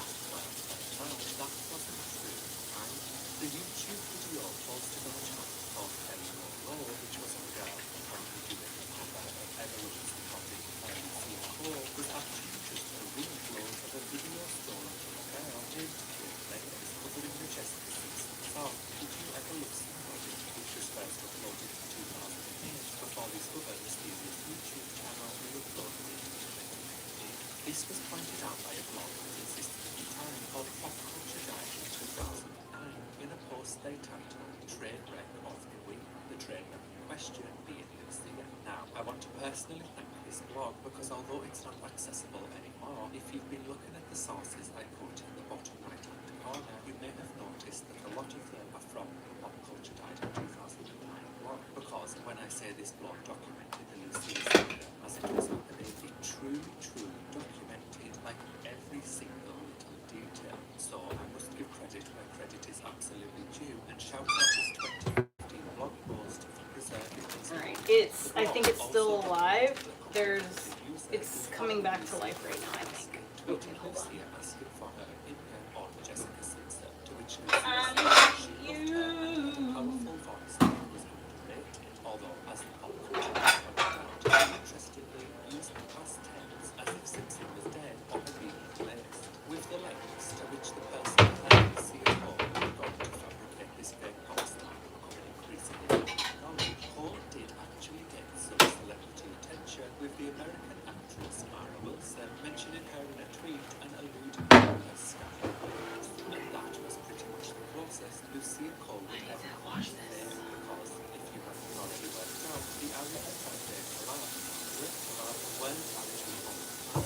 However, strangely, the only bad celebrity connection Lucia Cole actually seemed to have was from Shaq, his tweet encouraging him to listen to Lucia's Jessica Simpson's music. Yes, I too was shocked to find out that this tweet was not on video, not edited by Lucia Cole, but it is actually still up, viewed as of 2024. Although, looking at Shaq's Twitter page at the time, it wasn't that good, as he used to routinely share a lot of stuff on Twitter. So my current theory is that Shaq received several messages encouraging him to listen to Lucia Cole, and after listening to it and not recognizing Jessica Simpson's artist tunes, shared the Lucia link and began supporting either that or it is some kind of promo, but I'm not sure Lucia had Shaq coming, despite what the network website said.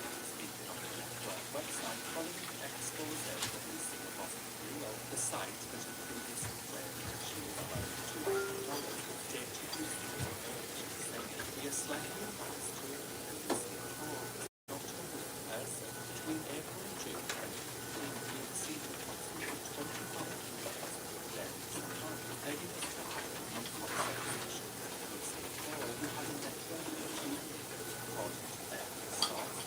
Some of the sources are very much legitimate, so we have to pay for her. Unfortunately, this Lucia saga turned out to be Lucia's saga. Perpetrated by question mark. No one will know. The part of my pictures Or like, no, 25 minutes in various leave him alone. He's working. on to Lucia or I should say, not all. As I mentioned earlier, Lucia Cole's Twitter had almost 64,000 followers, so once Lucia was exposed, only the fact she had managed to get 65 I know you do, buddy. What? No, you get out of that trash. You better not. You'll get so sick. Oh, sky raisin. There is a sky raisin there. Yes, there is. Hold on, please. My hands are soapy. I can't even get to the bag. Orly, back up. Stay away from that bag.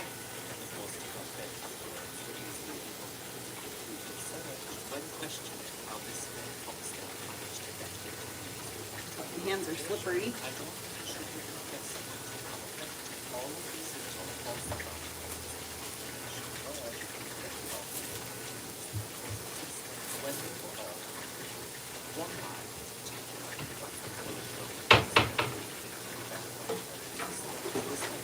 This is not a good time to run out of everything. Garbage bags, dish soap. Oh, fuck. I do not have the money to replace it right now.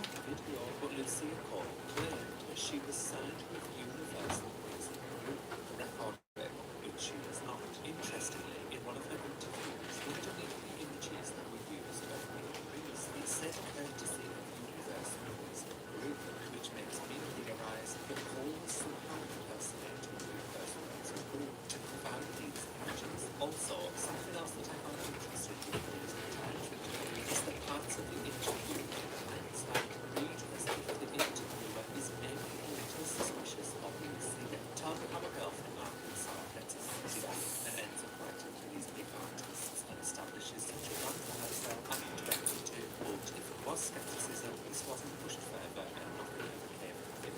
After it was revealed that Lucia wasn't real, one of the interviews she had previously done was taken down, but the Gossip interview remained up and an update was added to the thread. The profile was written by one of Gossip's highly experienced journalists.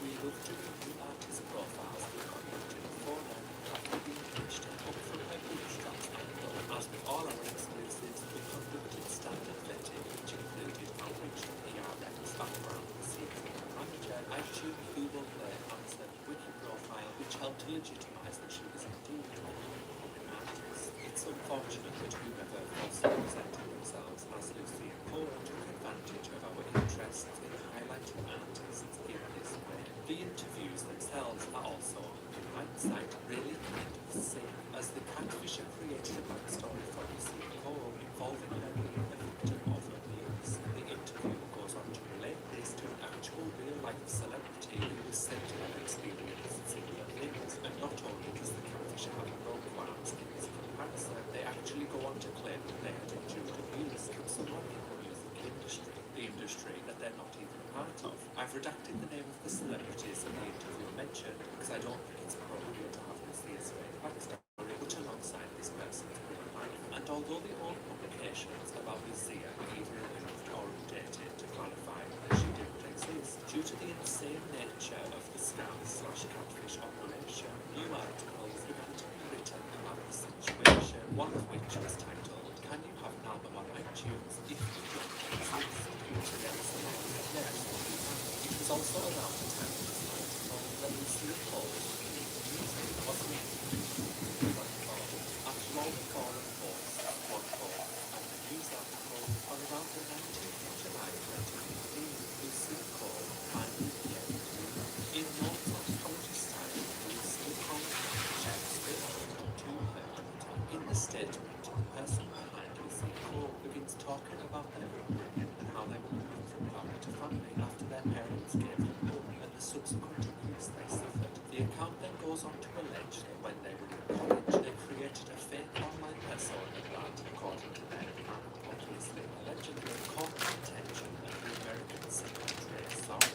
This is all alleged. They claim that they spoke to Trey for a while before he apparently broke it off, essentially because they didn't actually exist, and how this led to the fake catfisher experiencing depression. Following this, Lucia wrote, "A few months later, I started with new accounts to try and once again start talking to Trey, and I've been trying non-stop because I don't know who else I can turn to. I apologize to anyone I hurt. Jessica, label was the interview. Trying to make my sourdough come back to life. She never intended for this to happen, and then and after this, there's And of course I forgot to put the bag in the garbage bag. now, as you can see, I have Tablet died. You can take the charger. This could be a potential trigger, and it is very distressing what Lucia said she was going to do. I forgot to give it to you. I meant to do that earlier. I've just been doing so many different things non-stop. Perhaps it might have truly been a moment of realization and introspection from the person behind Lucia.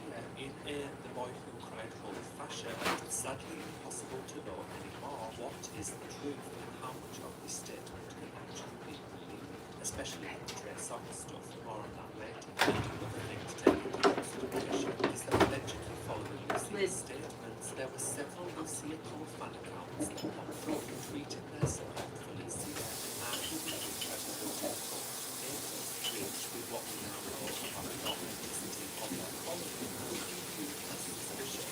Around 10 days after Lucia agreed to her account, BuzzFeed shared an article detailing the entire Lucia Cole saga. In the article, BuzzFeed lectures a Harry fan called Leo Rowland, in which he refers to the Lucia Cole's film that the albums were composed in just 16 songs. After I discovered the direct and advantage sharing the Lucia's single publicly exposed, the article is essentially a both the novel saga, but later, several months after Lucia Cole, BuzzFeed did a follow-up article on this situation involving other catfish cases, and they provided new info about Lucia Cole. According to BuzzFeed, there was an American football player who would also got wrapped up in the world of Lucia Cole, as at the time that Lucia was active and believed to be real, this footballer's manager received an email from the team asking if he would appear in her music video. Eventually, Cole started to text the footballer, telling him about her difficult past, and then Yes, she what eventually you've got going on is definitely glandular. to send images Your of throat, herself. we need to be very conscientious. You need to drink water so that you don't swell up. You don't want your throat to swell up. Listen to me. You need to be very conscientious about whether or not you can get air through your throat. Okay?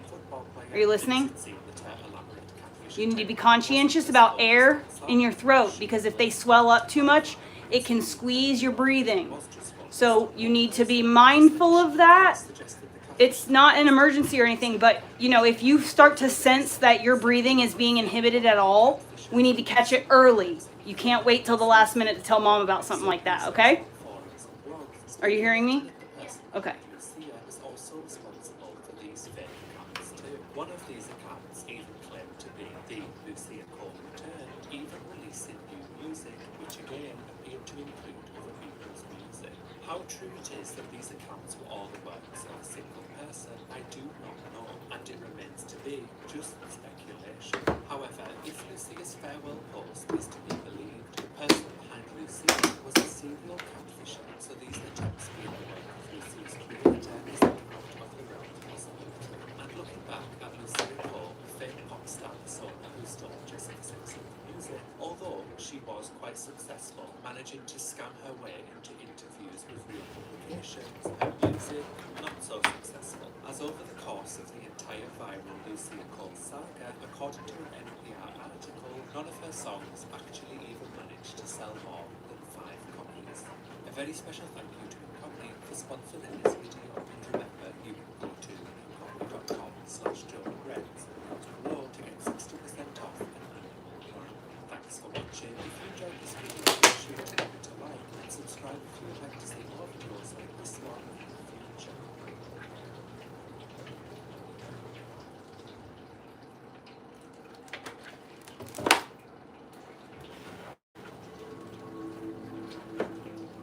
About a month ago, I got a message from Lily from the Do We Know the podcast, and she told me about this guy that she found on TikTok who is apparently involved in an insane story that no one is covering. Now, at the time, I kind of dismissed this message because it was very long and chaotic, and she didn't even include the guy's name. Can I be a little chatty? Yes.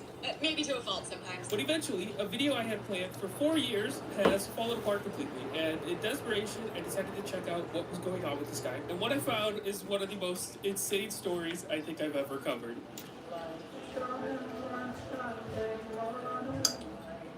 This is Internet Sweetheart, aka Face Tap Baby, aka Modern Day Angel, aka Internet Cotton. Dude, it's still alive. It is still alive. Look at this. Number of times, which he proudly displays on his bio. Watch it. Look at how stretchy it is. On the platform. And Look at that. Continue, I know what you guys it is are thinking. Still alive. He has beautiful eyes. No way, seriously, dude. The face tattoos are the least interesting thing about him, so you guys just need to ignore them for now. Pretend they don't exist. The videos he makes on TikTok are what I would call clapback videos. He takes mean comments people leave on his post, and then he somehow finds out information about them, like arrest records or some kind of scandal, and he responds with a video exposing them while making a bunch of jokes about it. You know what else is a little bloated? The body of the person that you ran over. If I had to write a documentary about you, the title would be Vroom and Doom. Honestly, what you did wasn't even a hit and run. It was a flatten and flee. Now, honestly, this is pretty tame. I'm sure there's a ton of people on TikTok that are doing similar stuff to this, but where it gets interesting Dude, I is that can't in some believe it's cases, still he alive. ends If up it getting fucking tattoos grows, of I'm the making person bread he's today, calling out. and I will shit I myself. think Ruth has a good point. And honestly, what she's saying makes sense, and it kind of makes me reevaluate everything that I've been doing.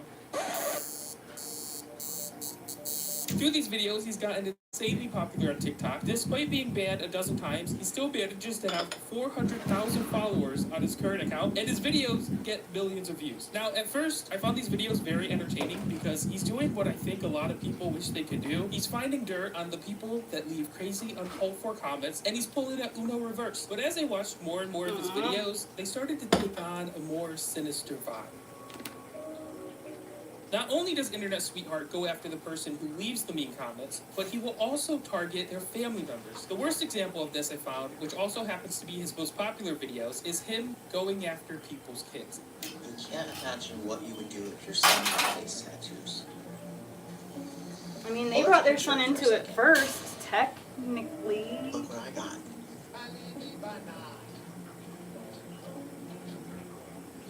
And I gotta be honest, when I saw how many likes these videos got, I kinda lost faith in humanity. I think it's one thing to go after someone being mean to you know, that's okay, fair game. But getting a tattoo of their kid is so messed up. Like, this feels illegal to me. Now, this is all crazy, but it actually gets even worse, because in some cases in his videos, he will go to locations. You need to drink that relevant water to the now. people he's exposing. For example, in this video, he visits someone's grandma's grave. Quick question for you. When was the last time you visited Nana? I miss you so much, Nana. We gotta get you out of here.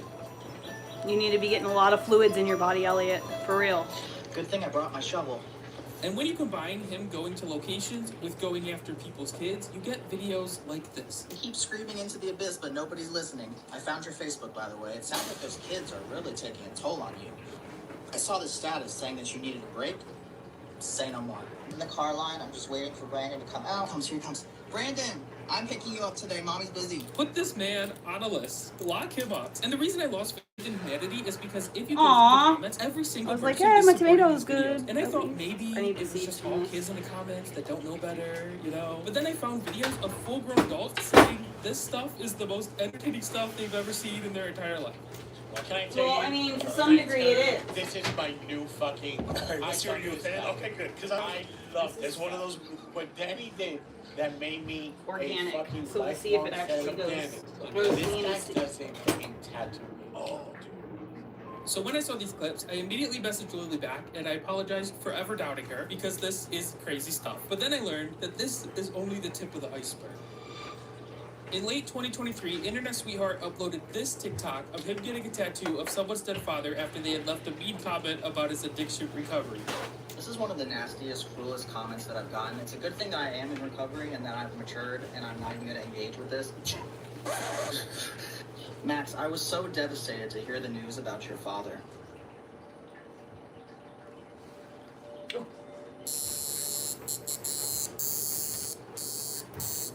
After this video, the original commenter threatened to sue Internet Sweetheart for the tattoo, and they ended up going back and forth in a couple videos. But the story ended up getting shared all over the internet. It was covered by Ray William Johnson and No Jumper, and Internet Sweetheart got featured in a bunch of articles on Variety and Vice. This was the absolute height of his fame, but with more and more eyes on his videos, some discrepancies started to appear.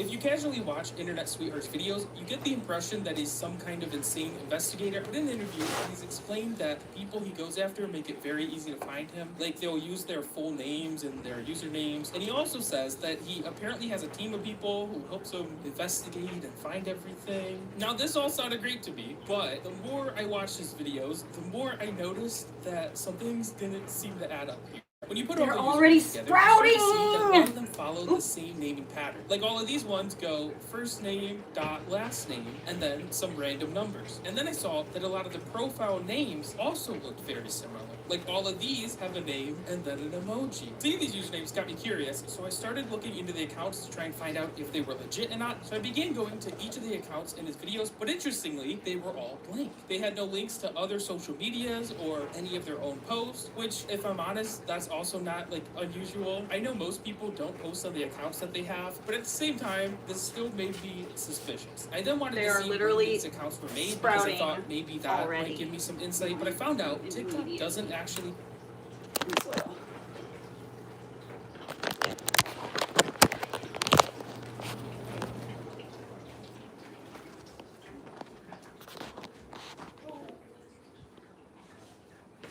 Are you calling Daddy? Oh! Butt dial.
Got a couple pieces for you right there. Sweet.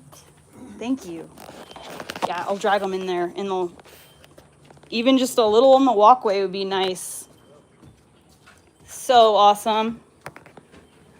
Oh, I'm so excited about this new carpet. I can't wait to vacuum it. Let me wash this. Almost.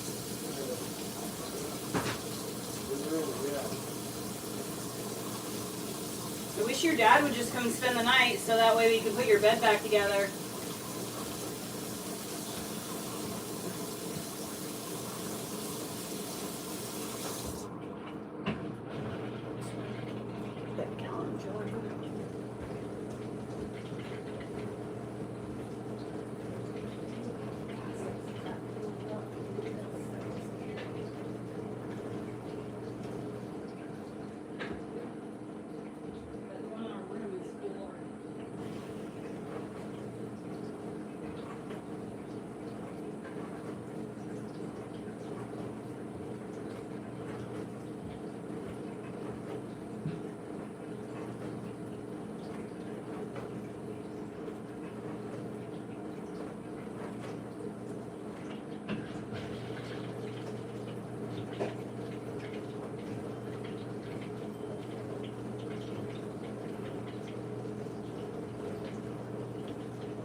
There's a fly in my house.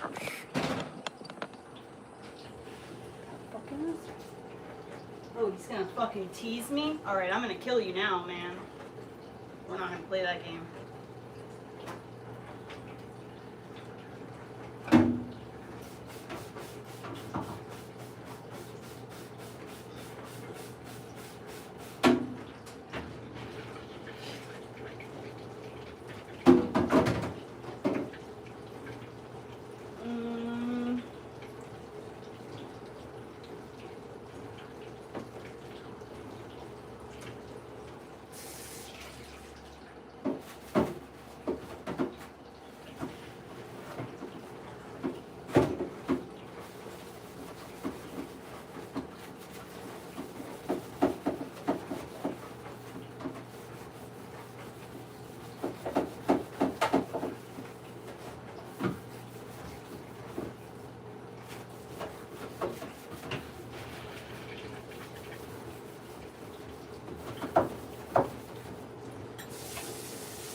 Son of a bitch, you were standing there watching me?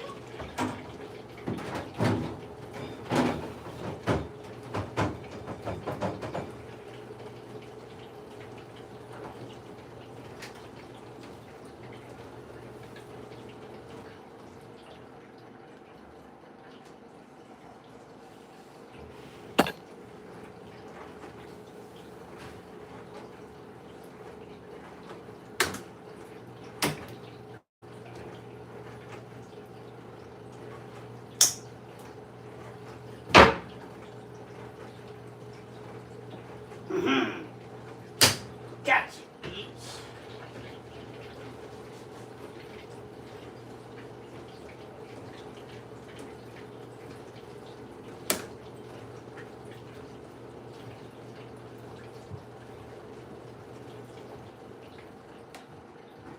Come all you little flies, I'll take thee away into the land of enchantments.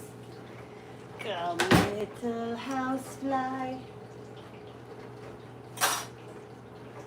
I won't hurt you.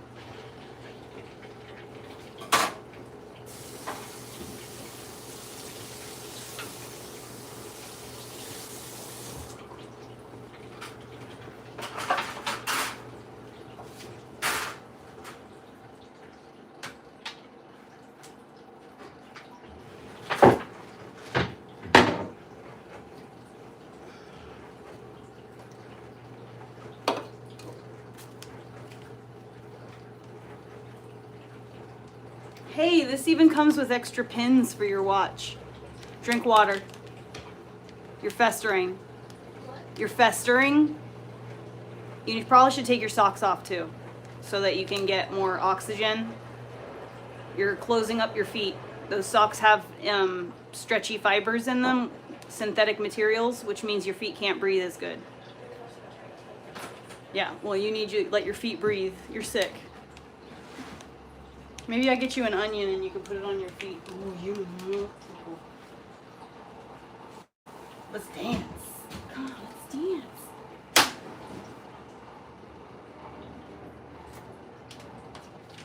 Did I break your wings? I'm sorry.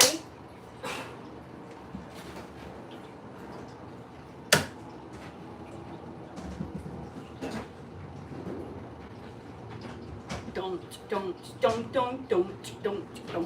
Anyways, this comes with extra pins for your watch. It has the extra thingies that attach the strap. Elliot. It has pins that attach the strap to the actual body, multiples.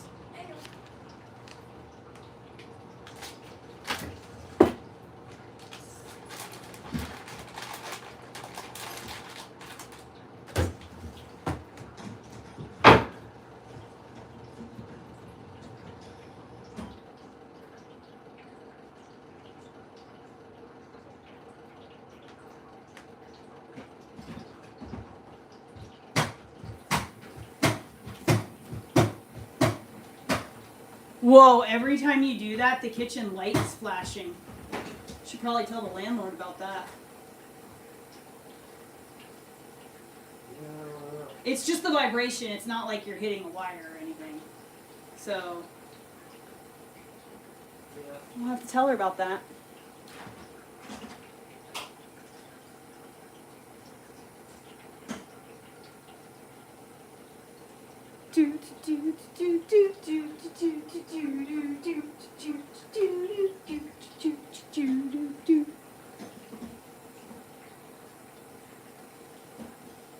Orly, you're slacking. You're letting all these sky raisins get by with their lives.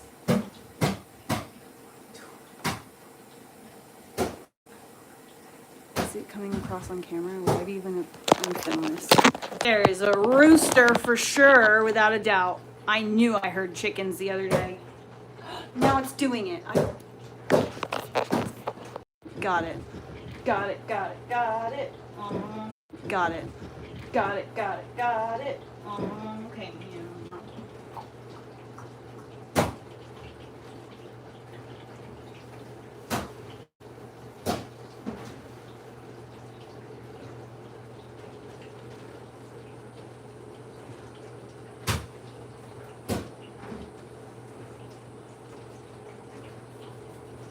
Wait, is Candace Owens coming on today? What time is it? Why are the days going by so fast?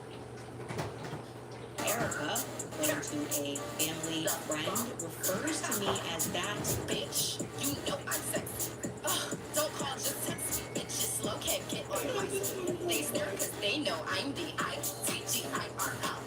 You know I am that girl. About a month ago, I got a message from Lily from the Duke. Whoops.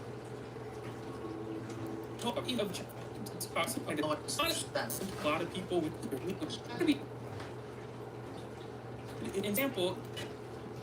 And the reason I lost faith in humanity is because if you go through the comments, every single person is supporting these videos. And I thought maybe it was just all kids in the comments that don't know better, you know? But then I found videos of full-grown adults saying this stuff is the most energetically method of Max, I was so going back and forth in a couple.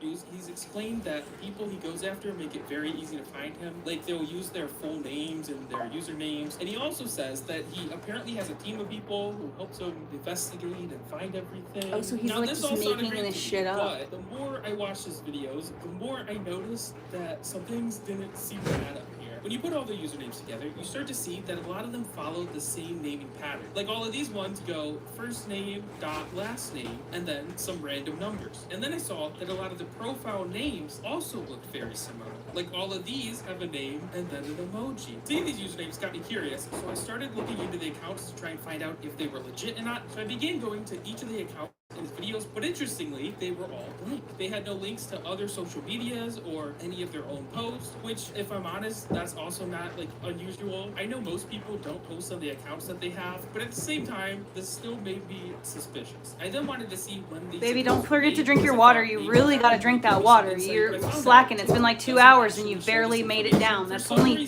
12 ounces. Absolutely no way to see when someone started their account on the app. Everything I've read has told me TikTok is Chinese spyware, but they can't even share when their accounts were made.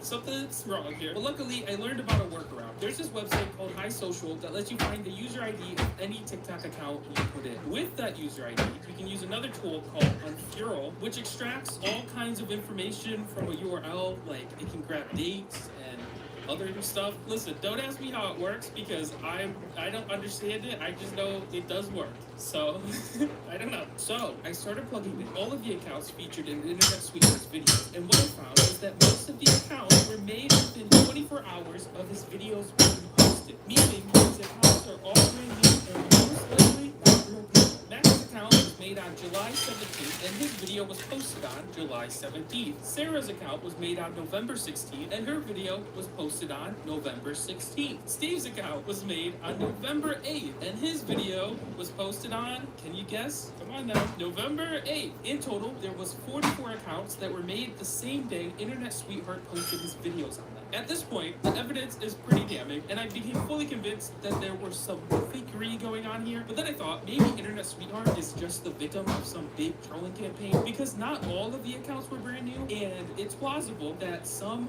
random people are creating these fake accounts just to mess with him, and he might have zero idea it's happening. So then I decided to focus on the photos that he uses in his videos, because if the accounts are fake, then who are these people?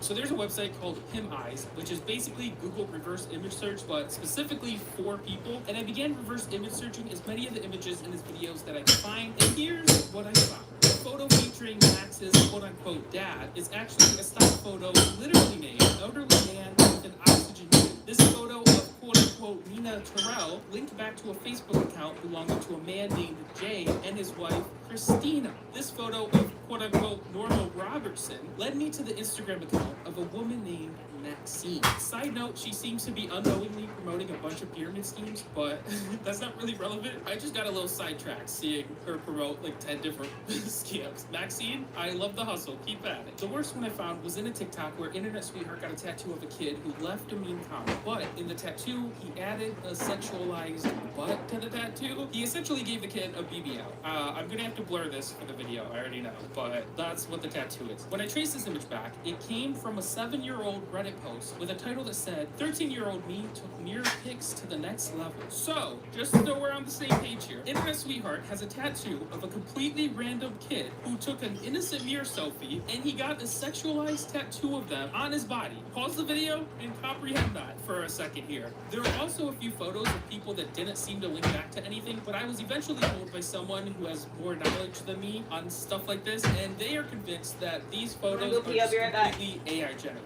Personally, I don't know how people can look at photos and tell if they're AI or not. I don't have that skill set. I'm like a grandma on Facebook. Everything I see, I believe. No. So these photos might be AI generated, or it might not be. I'm not 100% sure, but they don't look back to anything. So at this point, the accounts are fake, and the photos are either fake or stolen. But again, I wasn't sure if Internet Sweetheart was behind this, or if it was people trolling him. Because honestly, this all still could be people making fake accounts to troll him. The chances of not being a thing are extremely slim. But I wanted to be 100% sure that he was the one faking stuff before I accused him in this video. So I was playing it safe. And this is when I found even more evidence. In Internet Sweetheart's videos, he often uses articles and posts as evidence when he's exposing people, and most of the time, the articles he uses are 100% real. I've traced a lot of them back, and they bring me to real websites, and like nothing shady's happening there. But where he messes up is with the Facebook post. There's a little known fact on Facebook. Whenever a post is made, there's a globe icon that signifies whether the post is public or not, and what most people don't know is that that globe changes depending on the continent where the post is made. There's like 4 or 5 different orientations this globe can be, depending on who is posting it. Hello, how are you doing? So I have a correction, which I don't know if it's a correction. I'm not 100% sure if this Facebook globe thing is real or not. I distinctly remember when I was a kid on Facebook, this globe would change depending on what continent you lived in. But while I was editing, I was trying to find articles about this to, show in the background, But I couldn't find any articles mentioning this. And I was only able to find like 3 mentions of this existing at all online in old forums. So either this does not exist and I completely made it up and these other people online made it up, or what's more likely, I think, personally, I think Mark Zuckerberg has removed any instance of this existing online because he's trying to hide the fact that they were stalking people back then. They knew where you were living, they knew your continent, and they weren't hiding. And by the way, this doesn't affect the next part of the video. He's still That faking is the a lie. post, but That my I Levita need Madre to know the truth here, okay? starter I'm losing it. The reason this is globe alive. important I cannot is believe because it. when people fake Drink your Facebook water. posts, they will often get the Chug, globe wrong. chug, Because a lot of chug, people chug, aren't chug, aware that chug, it changes. chug, And in chug, Internet chug, Sweethearts chug, videos, every chug, time he chug, shows a chug, Facebook chug, post, if you chug, zoom chug, in and chug, look chug, closely, chug, the chug, globe chug, icon chug, always chug, shows chug, Asia, chug, which more, is wrong. chug, These people chug, aren't posting for me. This means the Facebook post is showing are fake, which also means he is 100% fabricating everything because he's the one claiming to find his posts. The posts aren't real, the people aren't real, the photos aren't real, he is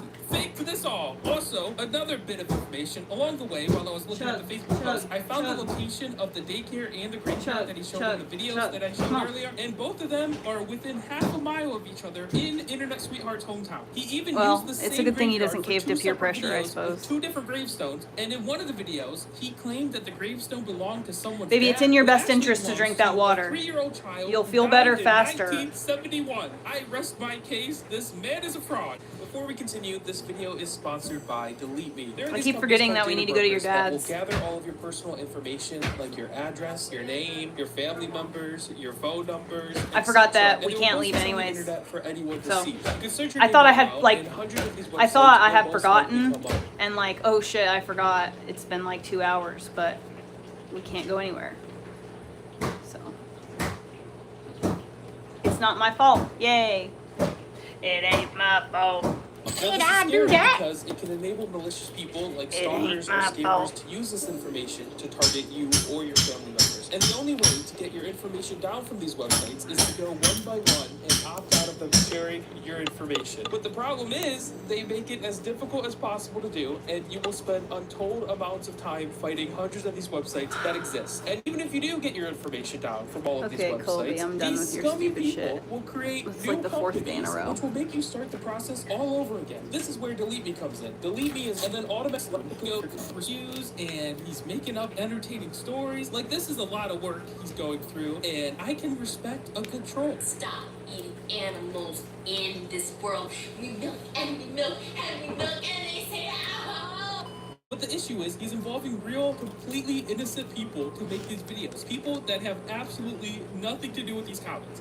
Okay, all of you are on my account because of this post by Internet Sweetheart. I want to make it very clear, and I know many of you just want to believe what you want to believe, but I actually did not make that comment. Remember how I said the articles he uses are real? Well, that's because they are 100% legitimate articles from real news sites. The way Internet Sweetheart used to make his videos was by finding completely random photos online, like stock photos, or he probably honestly just Googled random photos and just took what was on Google. But the current way he does it is he will find real articles about someone committing a crime, and then he will start working backwards. So he finds an article, and then he takes the name and photo of the person in this What else article, am I and he supposed to be creates doing right fake now? accounts using this I need to check on my information, cat. and then I'm gonna close.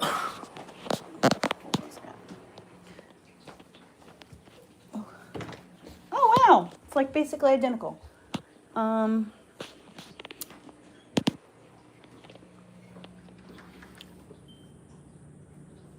Hey guy.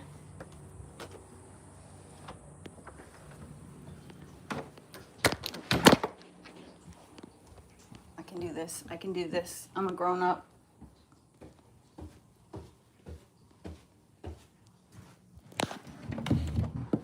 Hi. Come here. Look, the litter box is right there. Okay. Oh, there's flies in here? No, stop.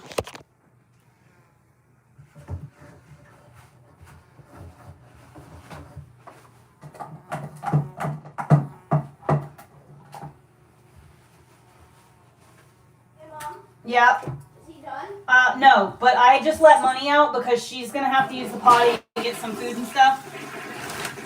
So just be mindful of the front door for me. She's up here with me right now. Oh, Huh? Please be very careful. There's spike strips everywhere. Yeah. I wouldn't do it if I were you.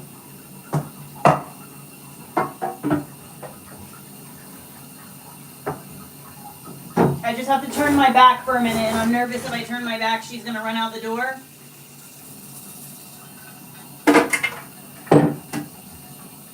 I have the cat out because she was freaking out, so I was thinking maybe she needed to go potty. Elliot can close the door behind you. You don't have to worry about it. I'm just gonna shut her in here with me. These are good mamas.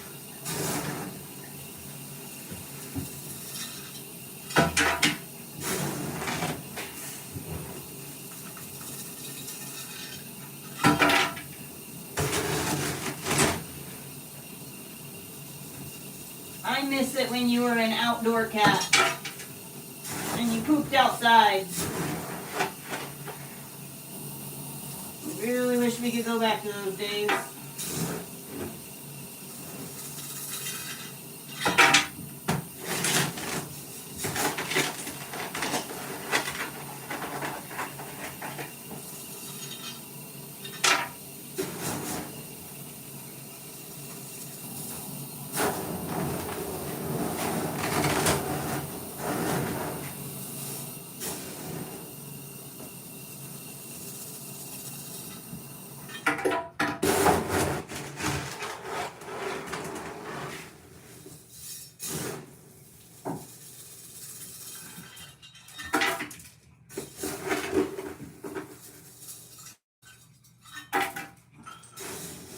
Dude, what did you do? Like,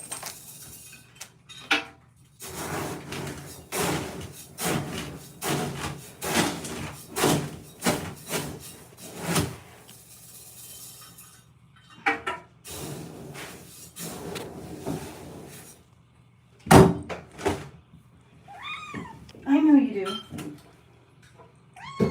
I know you do. I know.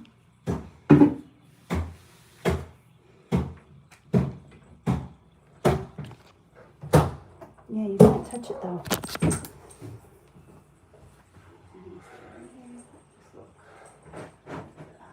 Not with your hands. You wanna go to the other room?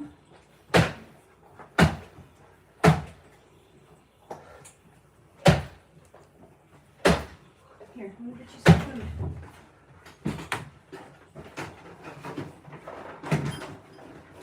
You like the green one the most. Come here.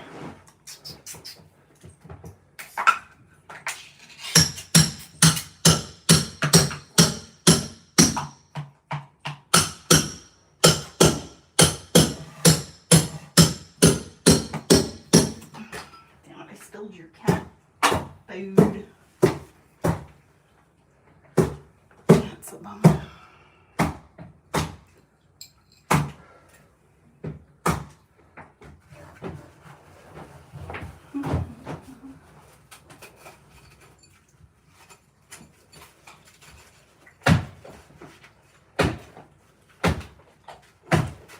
Put this in the dishwasher.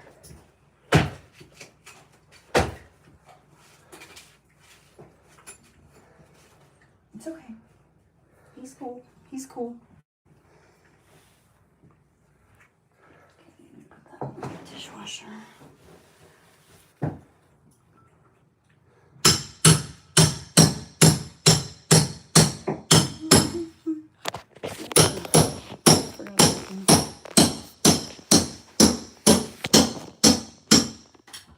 Yeah, here. I'll shut the door if you want me to.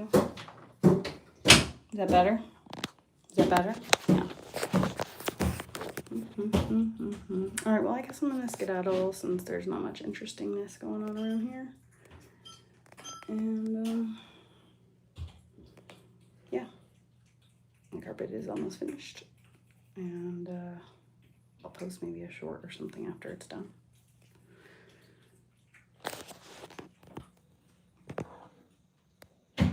spilled the cat food. Got cat food chunks in the sink and in the toilet. Just be patient.